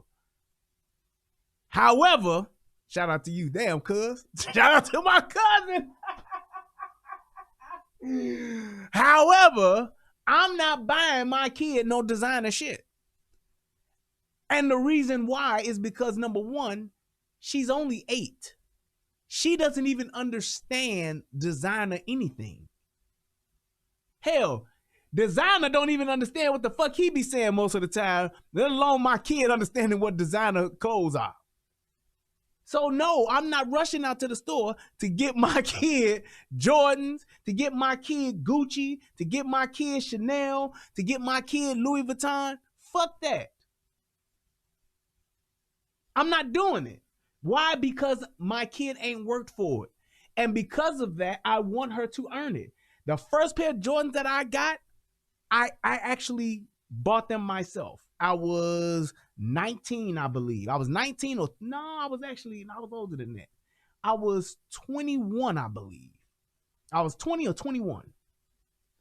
The reason why I had to buy my first pair of Jordans is because where I lived, my mama and they couldn't afford that shit. My daddy wasn't buying no motherfucking Jordan. My daddy was he old school. That nigga wore New Balance. On everything, on God. My old man was a sergeant in the Chicago Police Department, making money like a motherfucker, getting paid. That motherfucker was wearing New Balance when he put on gym shoes. The wide ones. Because he had, my old man had bunions. He was wearing motherfucking New Balance. Comfortable shoes. Putting creases in his jeans with the starch in them. So he can wear them 3 or 4 times and they still look crisp. On everything. That's what he did. But all I'm saying is that I'm not going to do that to my kid because my kid don't know what that shit means. And my kid ain't going to understand what I went through and what I'm sacrificing to buy. Let me tell you something. We got to buy my girl gym shoes maybe every 2 months. And because of me knowing the value of Jordans, she got some fucking 11s. I don't even let her wear them to school to run around and play with them because I'm like, I'm going to be mad if I see them motherfucking 11s fucked up. Like, you ain't fucking up no 11s like that. I'm just telling you, I can't let her do it. You ain't fucking up no 11s playing around on the playground with the wood chips and shit. No. We gonna get you what do we go to? I think we go to Shoe Carnival and Payless, or whichever one of them ain't closed now. We go there and we get her the light up shoes. They pink. I get her usually 2 pair. We get the pink ones, or my wife will get a 2 pair. That's what we do. They usually buy one, get one half off. So hey, I'm with it. We get a 2 pair. She loves them. She picks them. She likes the colors. She wears them. She fucks them up. And in 2 to 3 months, we're doing it all over again. So what we probably spending maybe about $300 a year on shoes. I guess ballpark around there somewhere. But that's what she should get. That's what she should have because she's a kid. She's just playing and tearing up shit. When she gets into high school or something like that, I'm still not doing it. You need to get a job. Or you too young to get a job. Shout out to my man Jamel dad, Mr. Jackson. You need to get a job. What's a job? It's a young person job, nigga. Shit, because you too young to get a job. You need to get a job. God damn it. That's what you need to get. That's just how that shit goes. Now, if you want to spend your hard-earned money on that shit, fine, you should, because it teaches you to value the shit. My job, I would rather spend my money on making sure that my daughter got all the food that she wants, the clothes that she needs, and she got a roof over her head. Great. She lives in a safe neighborhood. Fine. But I'm not going to be buying her no fucking Chanel and no Louis Vuitton. Fuck that. And if she go to school with some rich motherfuckers that got that shit, so be it.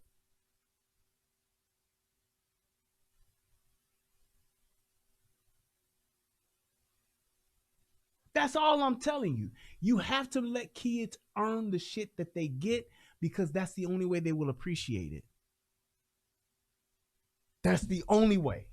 When you let kids and you just give kids shit, give it to them because you didn't have it. When you just give it to them just for the sake of giving it to them because you want them to be sharp, your fucked up mentality is fucking your kids up. Because now that's what they value. Looking sharp, having the new shit. Right, Swag. Where you get these Spider-Mans? Get these motherfucking man. He said real time I can get six unicorns for one Jordan. Exactly. That's all I'm saying. Shit, you can get these motherfucking Avengers. That's what I'm gonna tell my son. Daddy, can I get these Jordans? Hell no, you can get them Avengers. We gonna go to Walmart and get these Avengers. You see that? That got Spider-Man, the Hulk, it got Iron Man, and Thor on them motherfuckers. That's what you can get. Get them in games. Get them Infinity Wars. That's what you can get. You ain't getting no money buying your ass no for what? You can go fuck them up? Man, please. My kid gonna be a sneakerhead or my children gonna be sneakerheads. They can do that on their own dime. Right, get them jars. Get your ass a Gordon Gartrell, motherfucker. Get your ass no motherfucking. Get your ass no motherfucking designer shit. No. Just saying. Now this is the sheriff, and he's talking about these kids, and he's putting on. And the reason why I love this is because he put them motherfuckers at juvenile services, family services. He put their ass on blast like he should because this motherfucker's lives in danger with this shit, and a little girl got shot because these motherfuckers ain't doing their job because they coddling these kids and they're not doing nothing but fostering these kids to become more and more and more and more aggressive criminals. FUMSH has been a problem since I've been the sheriff and probably beyond. We were there 289 times for calls for service in 220. We've been there 89 times so far this year. And the call was that a 12-year-old who is a diabetic and needs medication every 4 hours or so had walked off campus with the 14-year-old. We are investigating whether or not the 14-year-old struck a counselor on that campus who tried to follow them and stop them from leaving. Just listen to the initial shit that's going on. Now, I get it. These are troubled kids. These are kids that have been, and let me tell y'all something. A lot of our children go through some of the worst shit imaginable. And I totally understand that. Those kids that are abused, those kids that are in terrible situations, terrible living conditions and all that, I totally understand that. Here's the thing, and this is my problem with DCFS, juvenile services, all of that shit. Y'all ain't doing nothing but babysitting these kids. Y'all are not putting them in safe situations. Y'all not putting them in situations that's gonna save them from the conditions that they're in. And the thing is, it's like those are the kind of things that we should be putting our money towards as far as resources, instead of spending $1 trillion to build a bunch of fucking windmills for renewable energy. Why not have why not make some boarding schools that are state or in state and federal government co-funded, to where kids like this can go into a year-round boarding school?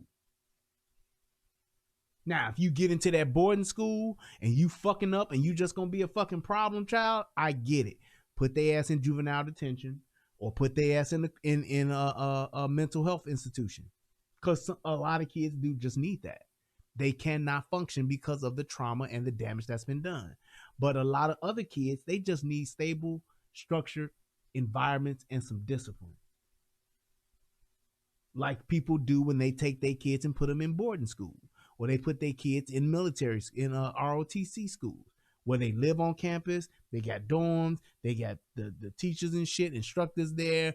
They learn how to take care of the building. They help with cooking. They help with maintenance. They go out there, they cut the grass, they mopping the floors, they doing the laundry. It's just like it's a what do you call that? An ecosystem that they help maintain. Yeah, a little bit better than Job Corps though. But because that's right, that's the thing, that shit starts. You got to be. I thought you had to be like 13 or 14 or some shit like that. But if it's 15, you need more than that, because a lot of kids are fucked up in situations where they 8, 7, 9. You know what I'm saying? A lot of shit that goes on with kids as far as abuse when they are under the age of 3, when they 4, around 5 years old.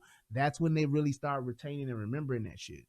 4 or 5 years old. Like, I don't remember what the fuck happened to me or what the fuck was done to me or what I did at 3 years old. I just don't remember that. But my earliest memories are probably around, preschool and kindergarten. So 4 or 5 years old. They will say there is no money for those programs. They'll say that because we don't say it. That's all.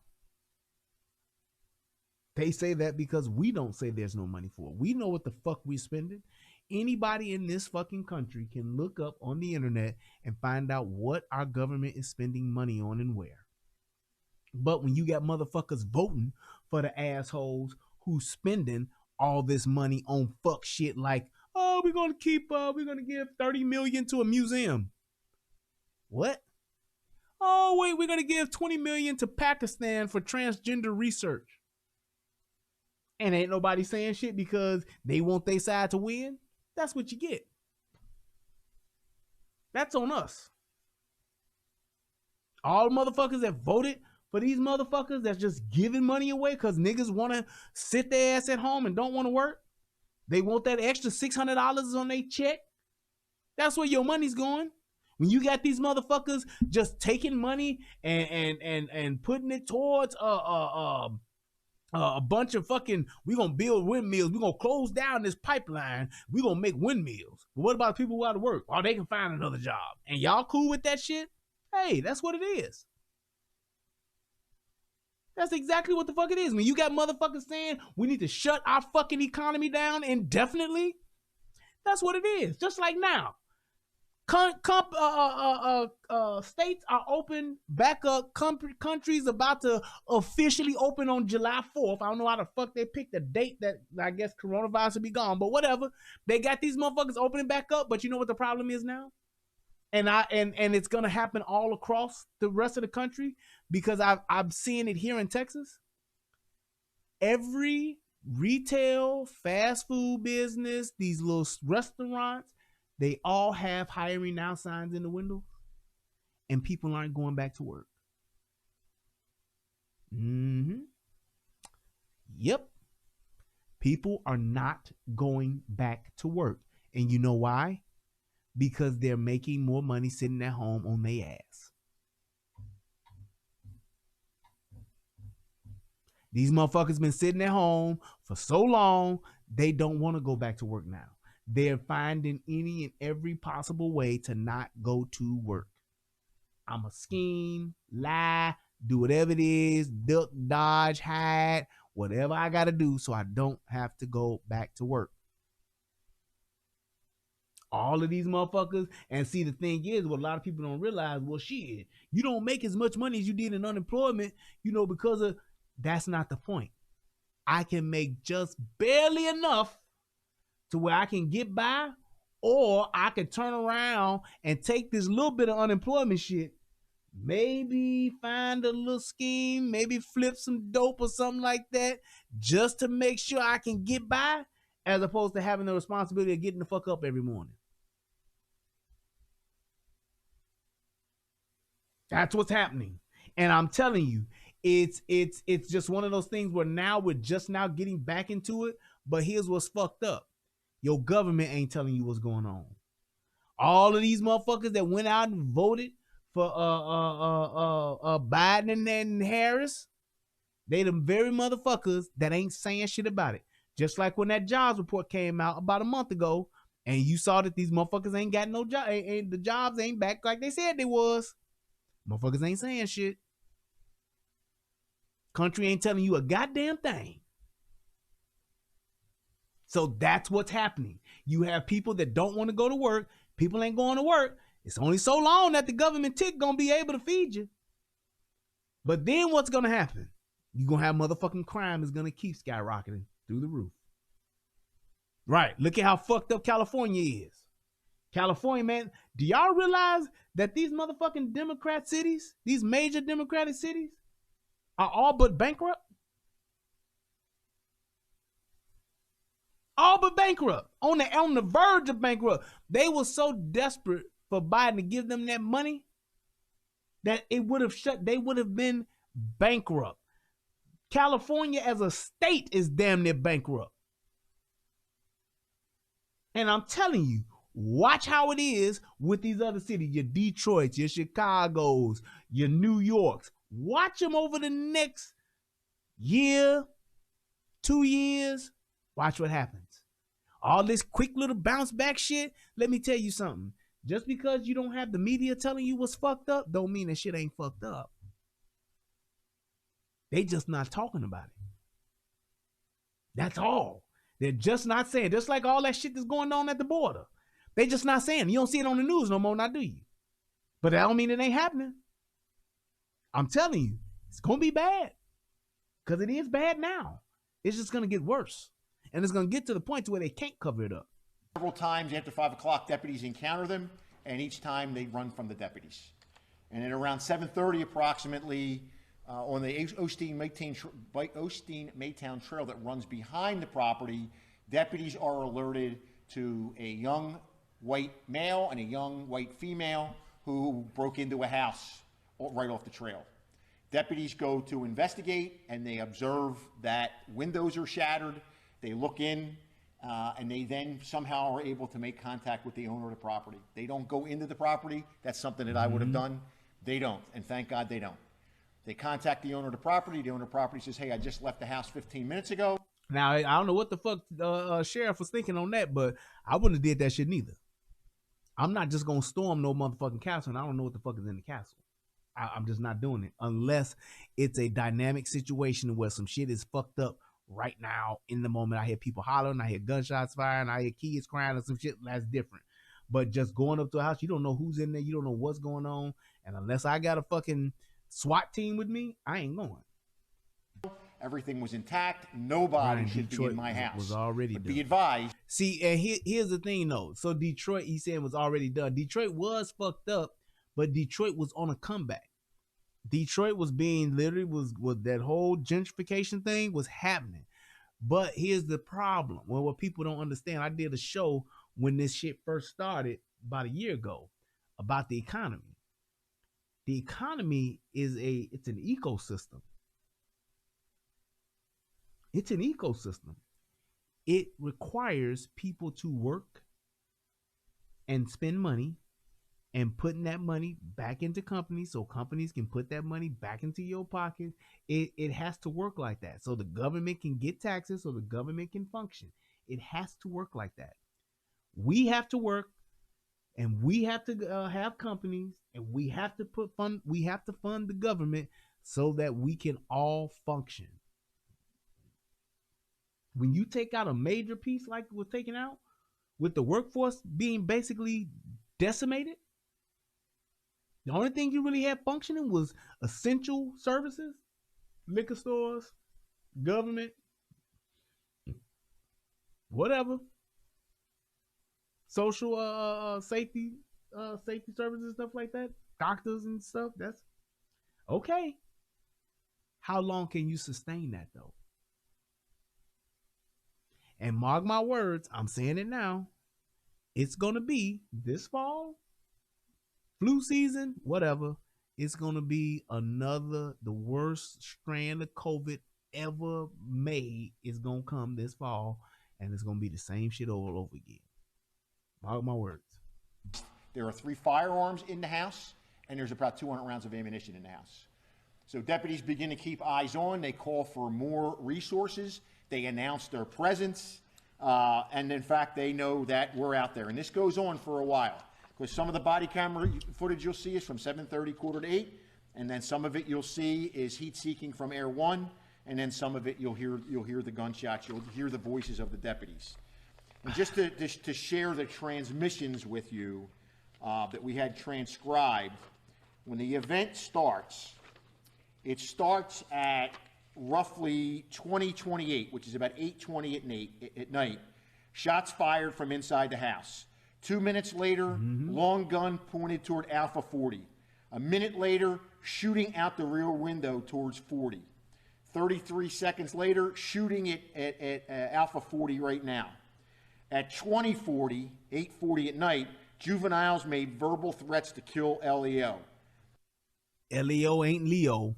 That's a law enforcement officer. So it's like when you think about that, you hearing a minute, 33 seconds, 2 minutes. That's all happening so fast and you don't know what's happening, but on a playback, listening to this play by play, what are you going to do in a situation like that? It's like it comes a moment where you have to just say, I either got to pull the fuck out and back all the way up, or I need to go and eliminate this threat. That's just what it is. So it's like all of that shit is all happening in the moment. And when you're talking about just how this shit unfolds, you have to realize that it's not just your life on the line, it's your fellow officers and innocent bystanders. At 20:41, juvenile female looks like she's loading another firearm. Whoops. And that ain't no little ass house. That's a big ass house with land around it too. 20:45, both are hunkered down behind bed, both weapons pointed at the door. 20:54, so you have 9 minutes later, shots fired again. 20:54 and 41 seconds, juvenile male was shooting that time. 20:58, juvenile female has AKA and shotgun wrapping them around her neck. Juvenile male has pistols in his hand. They're heading toward the front. A minute and 32 seconds later, shots fired again. Juvenile female has pistol, juvenile male has long gun. And then the last transaction was 21:03, which was 9:03. Juvenile female pointing gun behind trash can. LEO shots fired. Juvenile female is down. Juvenile male back inside the house. At that point, I can't even tell you how proud I am of everything that went on, what the deputies did. Their heroism, the supervision, their training. They were calling for tear gas. They were calling for any de-escalation tactic. They reached out to our juvenile justice coordinator to find out who they are. And here's another point that I disagree with. When you're talking about calling for this, trying to de-escalate, all of that is I'm all for that when it's no shots being fired. This wasn't one shot fired. This was multiple shots fired, consistently being fired at these guys I'm not trying to de-escalate that and have somebody talk to him, get some tear gas. I'm trying to eliminate this threat that is threatening my life, officers' lives, and the lives of other innocent people. Could we get people on the phone to help us de-escalate? At one point, one of the sergeants got up to the window and threw their personal cell phone in and told them to answer the phone. We want to make contact with you. Nothing worked. And once she went down, and you'll see and hear that. And I understand that you want to say that guy's a hero, but he's a fucking idiot. Because if they would have shot that guy trying to run up and throw a phone in the house, and they would have shot him, now what? And this is why I tell people, it ain't always the best thing or the right thing for you to try to be the hero. Because sometimes you trying to be the hero can make matters so much worse. Because what if they would have shot him? Now he's laying there wounded. Now what do? Do you got to go get him? Do you let him sit there? Do you let him get shot again? Do you let him just sit there and agonize in pain and wailing? Singing the Minnie Riperton? Do you just let him lay there? Or now you got to put somebody else in harm's way. Somebody else is in danger to go out there and try to get this guy. See what I mean? That rabbit hole can get so deep and you don't know what the hell is going on. Before you know it, you got 4 or 5 motherfuckers out there fucking shot. Because you want to give a phone to somebody to be nice and be a diplomat. You can't do that when somebody's shooting at you. Gun comes into play, all bets are off. I'm sorry. But when you try to negotiate around that type of shit, most of the time, more people get hurt, more people get shot, and more people die.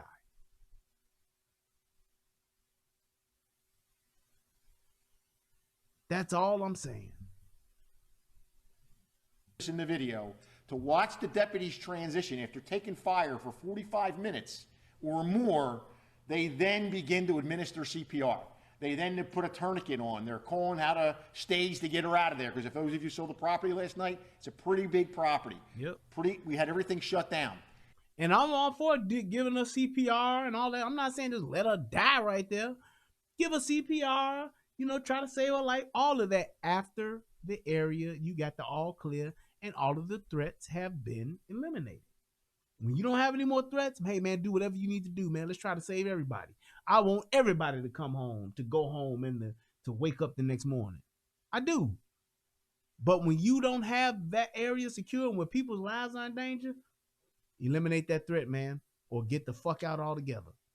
And I believe in my heart she's still alive today because of the first treatment she received from the deputies. Obviously, she received great help in hospital care, but those deputies reacting as quickly as they could hopefully have saved her life. To shed even some more disturbing light on this, we did get the question, the 12-year-old. And while he told us a lot of things, there are some things in here that we found extremely interesting, and I'll share them with you. He states that after they broke into the house and found some shotguns, handguns, and the AK-47, he then noticed the cops outside the residence while looking out the window. He advised that the 14-year-old made a statement, "I'm going to roll this down like GTA," referring to the video game Grand Theft Auto. The 12-year-old. And while he told us a lot of things, there are some things in here that we found extremely interesting. I want y'all to listen to this, but Calvin said, Brian, what about the guns that they stole? Should the owner have those locked up? Nope. It's his house. People will make that argument, though. See, if those guns would have been locked up, they would have never got stolen. That's true. They would have never gotten those kids' hands. That's true. Had those kids never broken that house, they would have never had an opportunity to try to steal those guns and try to use them. They would have never been in their hands. Had those kids never been in juvie because they had ain't shit parents and they put them in fucked up situations, they would have never went to juvie. They would have never had to break out of juvie. They would have never had to go into this man's house and to try to get their hands on their guns, on his guns. We can play that game all day long. That's what you call shoulda, woulda, coulda. Point is this. Just like my new politic philosophy that I would like for everybody to take off, leave me the fuck alone politics. Leave people the fuck alone. Leave people shit the fuck alone. eliminates 99% of your problems.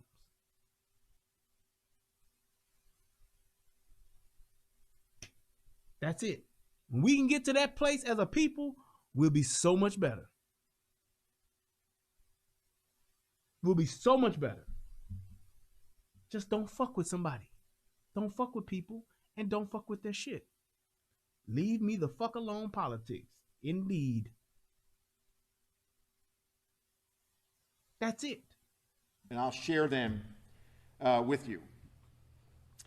He states that after they broke into the house and found some shots. These are some good cops. These were good cops. They made some mistakes, but they're definitely good cops. Shotguns, handguns, and the AK-47. He then noticed the cops outside the residence while looking out the window. He advised that the 14-year-old made a statement, "I'm going to roll this down like GTA," referring to the video game Grand Theft Auto. He stated that the female fired multiple shots at deputies who were outside of the residence. He then noticed green dots were on him, so he fired the double-barrel shotgun at deputies as well. He said he fired the shotgun a couple of times and also fired the handgun at deputies. He told detectives he knew they were cops when he shot at them because he wanted to harm them. He didn't give a fuck, and neither did she. And it's like, it's so hard for us as people to understand that about people. There are some people who don't give a fuck about you. There are some people that won't think twice about ending your life for whatever reason. Whether it's for them to keep going or whether it's for you just because they don't like you. Just because they don't have shit else to do. It's the whole savage mentality. Some people don't give a fuck. I don't care. I will kill you because I can. Just like people that bully motherfuckers. I will whoop your ass and take your shit because I'm bigger and stronger than you. Just like rapists. Rape is a power thing, not a motherfucking sex thing. I'm gonna fuck you and tie you up, beat you up, and take your pussy because I can. I can overpower you.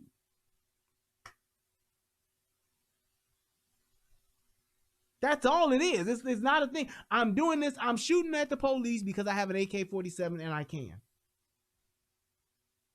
I know they didn't do anything to me. I'm doing the wrong shit.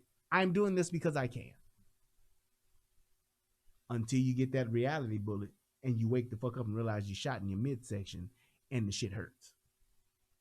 There are the words of a 12-year-old who knew exactly what was going on. The 12-year-old does not have a prior criminal history. However, he has been in foster care since 2016. He did do what's called 2 transient threats. 12-year-old, 2016. How many years is that? 5? 2020, 2019, 2018, 2017, 2016. That's 5 years. 5 from 12 is how much, people? Motherfucker was 7. That's why I said they need fuck foster care. I am not a proponent of foster care. No, no, no, no, no. Foster care ain't nothing but a fucking racket. Having these kids in a fucking house with some motherfucker like that shit I did about that lady who was working the motherfucking YouTube mom. That's foster care for you. Them motherfucking parents, them foster parents don't, 95% of these foster parents are in it for the fucking check, dude. Fuck what you're talking about. Fuck what you heard. They don't have the tools that they need to help these kids and to service these kids. They don't have the motherfucking, a lot of them don't even have the heart to do it. But they're only in it for the check. And that's why I said it needs to be federal and state funded fucking schools. Same thing like we have at our public schools, except the kids got motherfucking dorms. And you don't have it to where, and I'm telling you like this, it can't be co-ed. Because these motherfuckers gonna fuck each other. And I know you can say, even with the gay motherfuckers, you can have them fucking each other. I get it. But you want to lessen the chances of motherfuckers fucking. And yes, you do have some motherfucking parents, and I mean, not parents, but you do have some teachers that would do that shit. I know. That's why you just got to have background checks. But the thing is, you will have a higher success rate than what you have right now with juvenile services, family and children's services, and fucking foster care. Fuck that. That shit doesn't work. I can't tell you how many stories I've heard of foster kids and kids that have spent their time and lives in portions of their lives in juvie and how fucked up it was. You get your mama is pimping you out, or your mama's boyfriend is fucking you.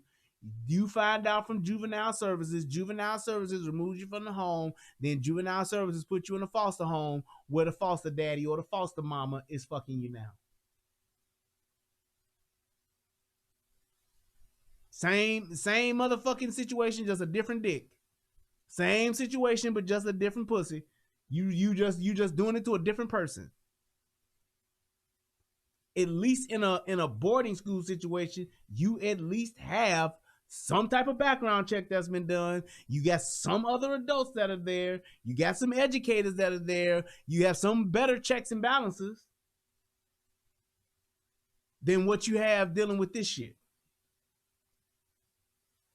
So yeah, I'm not a proponent of that foster system. That's some bullshit too. It's school this year. In April 7th of 2021, he threatened to throw a brick at an administrator. On April 12th, 5 days later, he threatened to kill a student in PE and spread his guts all over the bleachers. For both of those actions, he was suspended for 3 days. A 3-day suspension. Seriously? That kid needs some fucking help, man. Mental help. Mental health services. That's just not, you need to go home and think about what you did for 3 days. Man, the fuck out of here. Now, the female, this gives you the crux of the problem of why I'm railing against DCF and DJJ. She was arrested for stealing puppies in 2018. And no, they did not say DJ, just J. And the court recommended teen court. Shout out the to youth DJ, just failed J. to comply. AFC. On April 9th, 2021, she set 5 fires in a wooded lot that came extremely close to several homes. Sheriff Staley said it's a miracle that no homes were damaged as a result of this reckless behavior. This young lady needs a lot of help, and since DJJ released her back into the same environment that allowed this behavior, I hope she doesn't do it again and gets the help that she needs. That was Sheriff Staley's statement on April the 10th. So she's arrested and charged with 5 felonies, and DJJ, who's the gatekeeper, decides that arson isn't a violation. I guess DJJ is Department of Juvenile Justice or something. Department of Justice for Juveniles, I guess. I don't know. Crime. So they're going to turn her back to her mother. Well, her mother obviously can't control her, so they placed her. Right, James Grant. He said they gave us some help. The police gave us some help. That's what happened. They gave us some act right. That's exactly what happened. Into foster care. Or actually, they place her into foster care where she runs away several times. And then on May 30th, they decide to send her to FUMSH. And then we all know what happened on June 1st. This is what the issue is. We're arresting these kids in the state of Florida for violent crimes. Yep. And the Department of Juvenile Justice wants to put them in the justice. places that can't handle them. And if we remember FUMSH, not too long ago, less than a month ago, an employee there lost their life when a 15-year-old with violent behavior and violent tendencies hit the guy in the head twice and has subsequently pled to manslaughter. And that's why I said that these systems that they have now, they don't work. They are literally just babysitters, and all they do is foster these kids to become more and more better criminals. It's just a place for them to level up. They don't give them any type of real services. There's no consistency in services. There is nothing there that's actually helping these kids to stop doing what they're doing. They are literally just putting band-aids on bullet wounds. That's it. That's all they're doing. And it's fucked up. But it's like, this is what's going to keep happening until you start doing something about these ain't shit parents, till you stop this fucking single parent household shit, till you stop that shit, this is going to keep happening. Juvenile justice system is broke. Yes. People need to face facts. Yep. Instead of listening to faith groups Yep. who want to mollycoddle these kids and pet Johnny on his head Yep. and hug Jane and tell her everything is going to be okay, we have an awful lot of violent criminals that are teenagers.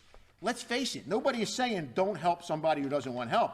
But when you've got people out there that are beating people to death and taking on deputies and open fire, something's just not right. We got a juvenile over the weekend that we grabbed that I want to share. No, here's the thing. It's twofold. It's a double-edged sword, Lewis. It's the system, but the system isn't designed to actually give you a full solution. That's all it is. All the system is doing is just literally it's like the prison system. All that is just a temporary solution to a long-term problem. It's never going to change because the system is going to make money off of the shit. It's not there to correct the shit. And I understand that when you're talking about adults, but when you're talking about children, if you're not going to help children, if you're not going to give children some type of just a fucking chance, these children are defenseless. If you're not giving them a chance, then you damn sure ain't giving no adults a chance. That's all that is. You're talking about a group that cannot defend themselves. So it's like, yeah, the system needs to be better. The system needs to be fixed in that aspect. Yep, you do have ain't shit parents, but what do you do when you have an ain't shit parent who has a kid? That kid cannot defend himself. The system is supposed to come into place. The government is supposed to be in place to provide a safe environment for that child. If you're not going to do that, then ban the system altogether. Shut all that shit down and just let these little motherfuckers run the streets. And when the police catch up with them, they just lock their ass up like the adults. That's essentially what you're saying. Trying to say we can't blame the system? No, for a defenseless group, you absolutely fucking can. When you're talking about, just like when you got these old folks in these nursing homes, and you got motherfuckers like how they did that kid, where they put that mentally ill kid in a room with a 85-year-old man, and this 18-year-old kid is in this fucking retirement home because he got COVID, and he beating the shit out of that old man. That old man is defenseless. He's 80 years old. The fuck you want to do? What the fuck can you do? So yes, I'm going to hold that motherfucking retirement home accountable. Y'all are being paid to give my loved one fucking care, to make sure that they're safe and to make sure ain't nobody beating their ass. That's exactly what happened. The child's family is supposed to do that, but when they don't, who steps in? Motherfucker, you supposed to pay taxes. When you don't, who steps in? You supposed to do the speed limit. When you don't, who steps in? That's exactly what I'm saying. So when you talking about saying, hey, look, we're going to pay the government, we're going to fund our government to provide these services, then that's exactly what they are supposed to be doing. If you not going to say that, if you're going to put it on the parents, fine. If you're going to put it on the grandparents, the aunts and the uncles, fine. But now I'm going to challenge you and say, defund juvenile services. Defund the correction center for kids. Defund foster care. Defund it all. That's exactly what, so that's what I'm saying. You can't have it both ways. I'm not going to be paying my taxpayer money and giving my government taxes for some shit that they're supposed to be providing, and they're not providing it, but I'm steady providing them funding for it. That makes no fucking sense. So if we're going to get rid of it, fine, get rid of it, but get rid of the funding. put that shit back into my pockets, as Big Red would say. I'm trying to put some money into your pockets. Great. Thanks, Big Red.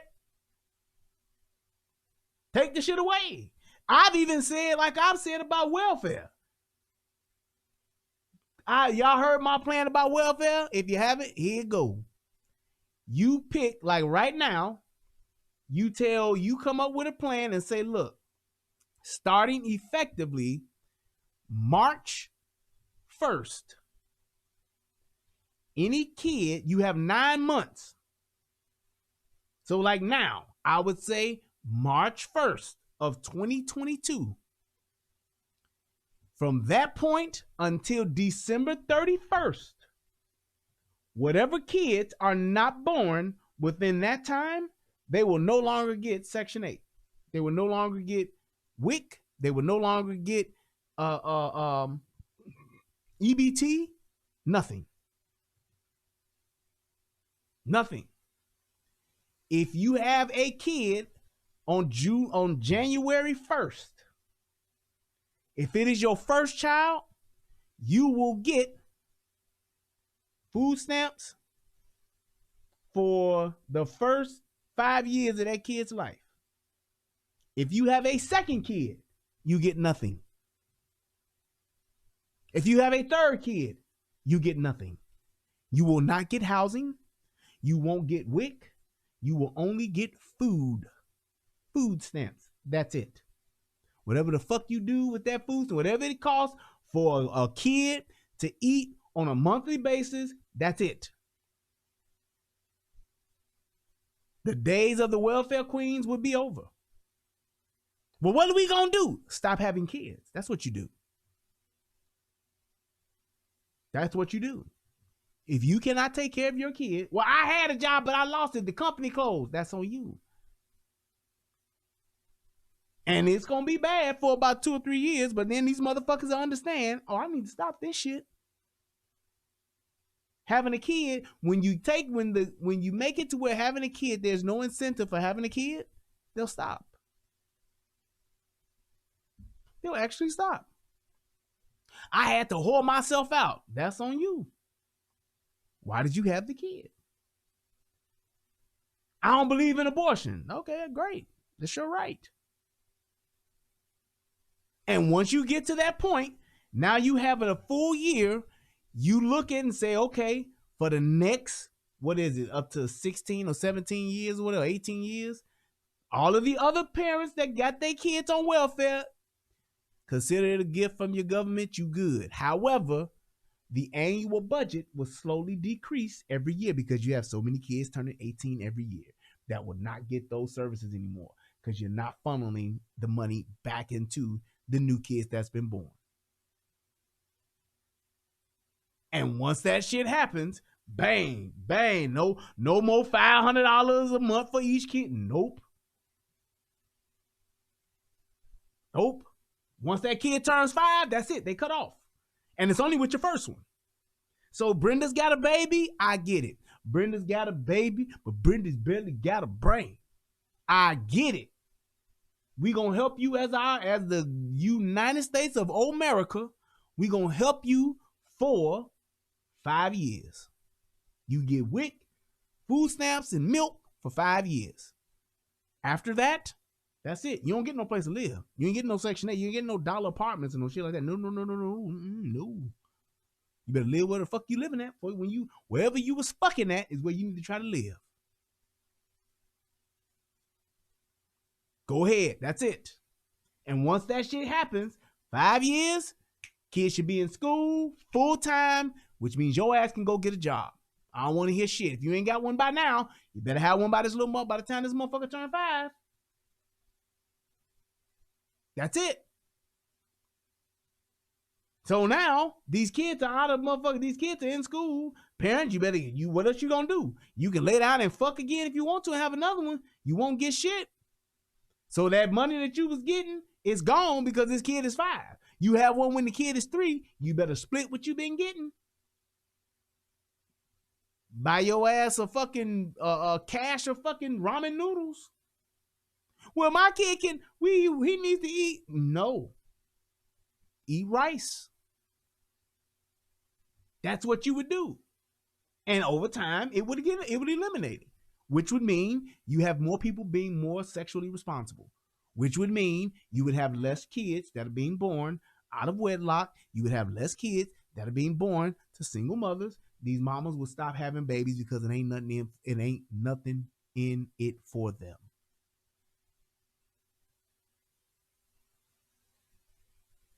That's it. You can get rid of welfare. The problem is that these welfare kids and these welfare mamas are feeding the fucking machine. Do you know how much money we have invested in prisons?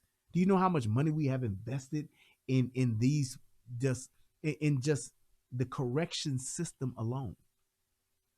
Courts. You know how much money is in that? Lawyers, judges, investigators. That's how this shit works. Child support. These mamas stop having motherfucking kids. Where the child? Ain't no more child support. Ain't no more child support. These motherfuckers ain't got no child support coming from the government. Hey, shit, we ain't got no money. The court fees, the fines. I'm telling you, the shit adds up. Believe that. Taxes. That shit all goes back into the motherfucking system. But that's just what it is. This is almost finished. With you, who's coming to Daytona to create a little bit of havoc here. He has open cases from January that are violent crimes, and DJJ has done absolutely zero. Not bullshit. And this kid's out running around. Yeah. His name is Daniel Mathis. He's from Bradenton, Florida. On 129, he's arrested for burglary, grand theft, burglary, vehicle theft, new law violations. He's already been convicted of strong arm robbery. We grab him out on 40 in a stolen car out of Manatee County, and he's charged with a stolen vehicle and resisting arrest without violence. 12 years old. 12 years old. Obstructing arrest without violence. These cases from January have not been acted on. He's got an armed robbery in his background, and he's out stealing cars. Now, people want to defend the Department of Juvenile Justice. We are doing this thing called rehabilitative or restorative justice. What are we restoring? What are we restoring? Exactly. My deputies could not have gone home last night. Yep. I cannot imagine how hard it was for the deputies who have children that age. And you may see a body camera clip in here where the deputy's saying a prayer, I don't want to have to shoot. Please don't. Yep. I don't want to have to shoot. I don't want to have to shoot. Don't make me do this. I don't know what the residual effects are for the rest of their careers. But nobody comes to work to shoot and kill anybody. We certainly don't come to work to get into gunfights with 12 and 14-year-olds. But we got to take a step back. What we're doing is not working.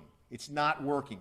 We have another incident where there's a violent child that DJJ doesn't want to touch because of their violent past. So DJJ says, send them to DCF. DCF says, we can't handle him, so why not send him to the Agency for Persons with Disabilities? And they say, we can't take him. He's violent and has mental illness. And that is pretty much what the cycle is. And I can end it with that. When you're talking about what's happening with these kids, they are put in situations where they get fucked up and there is really no help for them.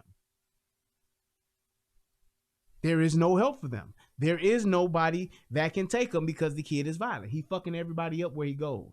Can't keep him here, can't keep him there. What do? He's only 14. He's 12. He's 16. We can't do anything until he turns 18. Then we can actually lock him up in jail. But until that time, what do? This kid has been wreaking havoc on the fucking system and the people that's in it since he was fucking 8. And yeah, you can restrain an 8-year-old. Try to restrain a 16-year-old. That's the size of a grown man. Or a woman that's the size of a grown man. You got some big burly ass motherfucking 15-year-old, 17-year-old kid, size of a fucking man. What the fuck you gonna do? Size of a grown ass woman or bigger. What you gonna do?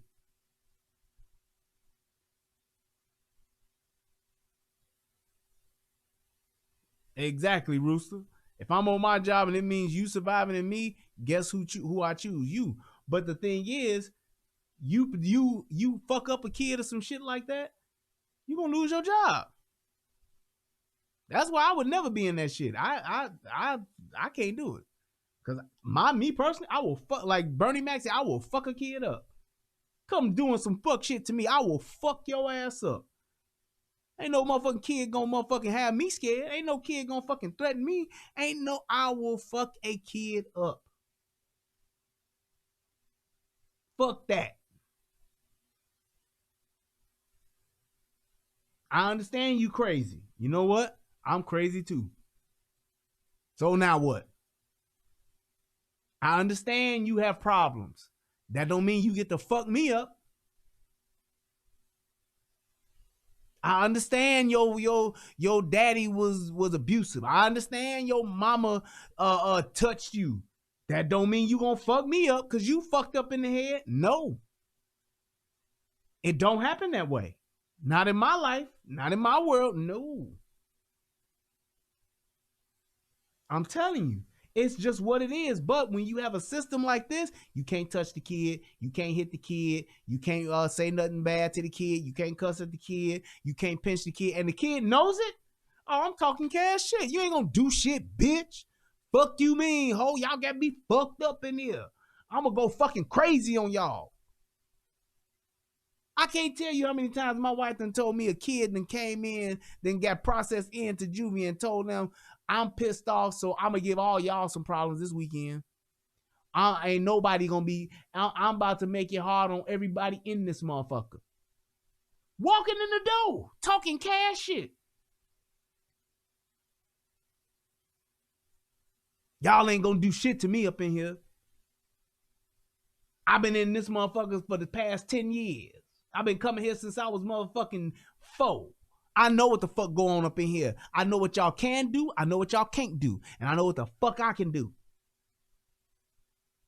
Kids are some of the most manipulative motherfuckers on the face of the planet. They lie, cheat, and steal to get what the fuck they want.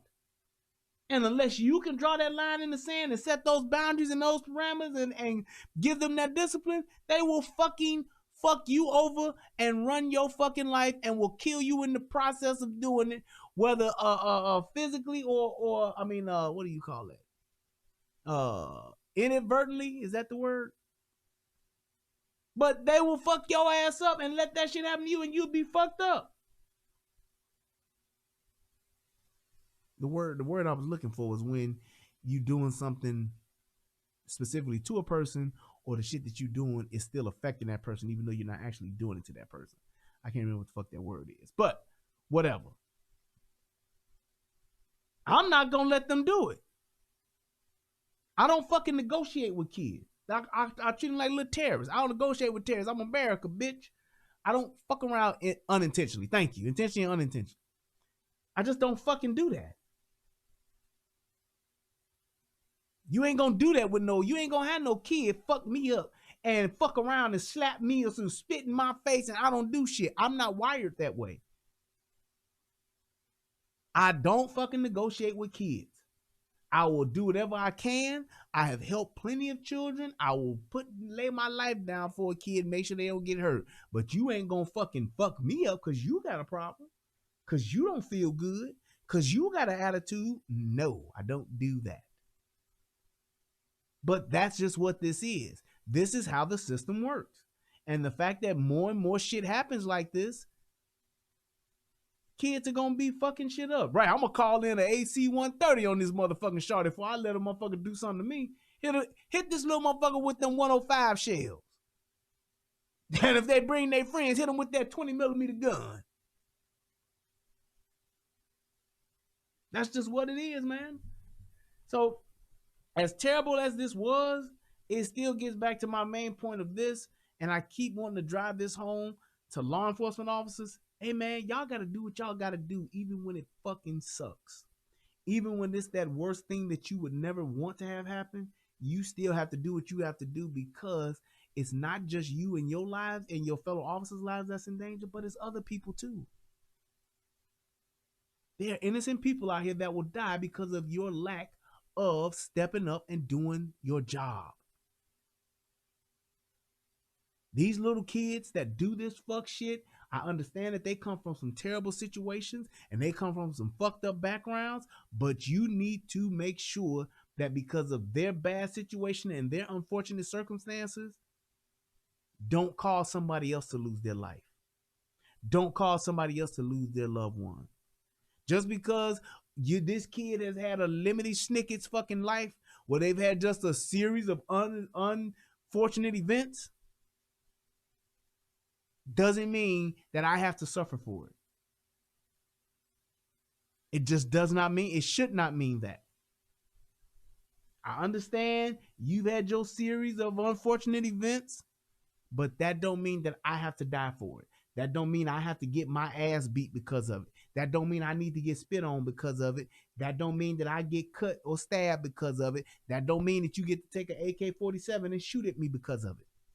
It don't mean you get to take a shotgun and shoot at me because of it. It don't mean you get to break in somebody's house and take their guns and shoot at the police because of it.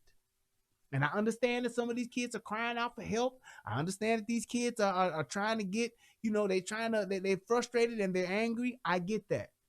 But that don't mean that you get to shit on me and fuck me over and fuck my family over because of it. And I'm glad that and shout out to this sheriff who called out this shit. That's fuck shit.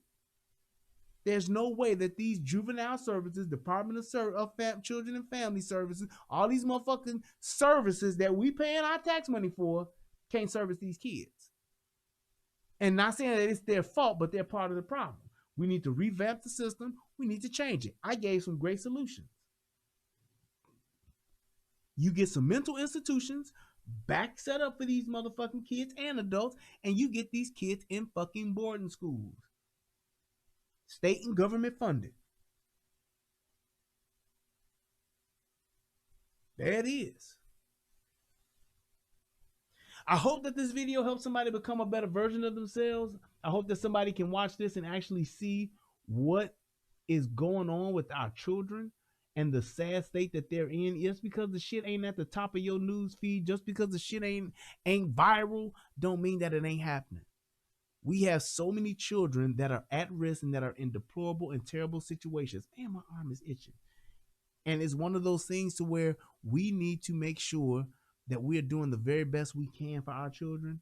And when these kids go left and they go astray, we can try to help them as much as we possibly can until they are putting somebody else's lives in danger.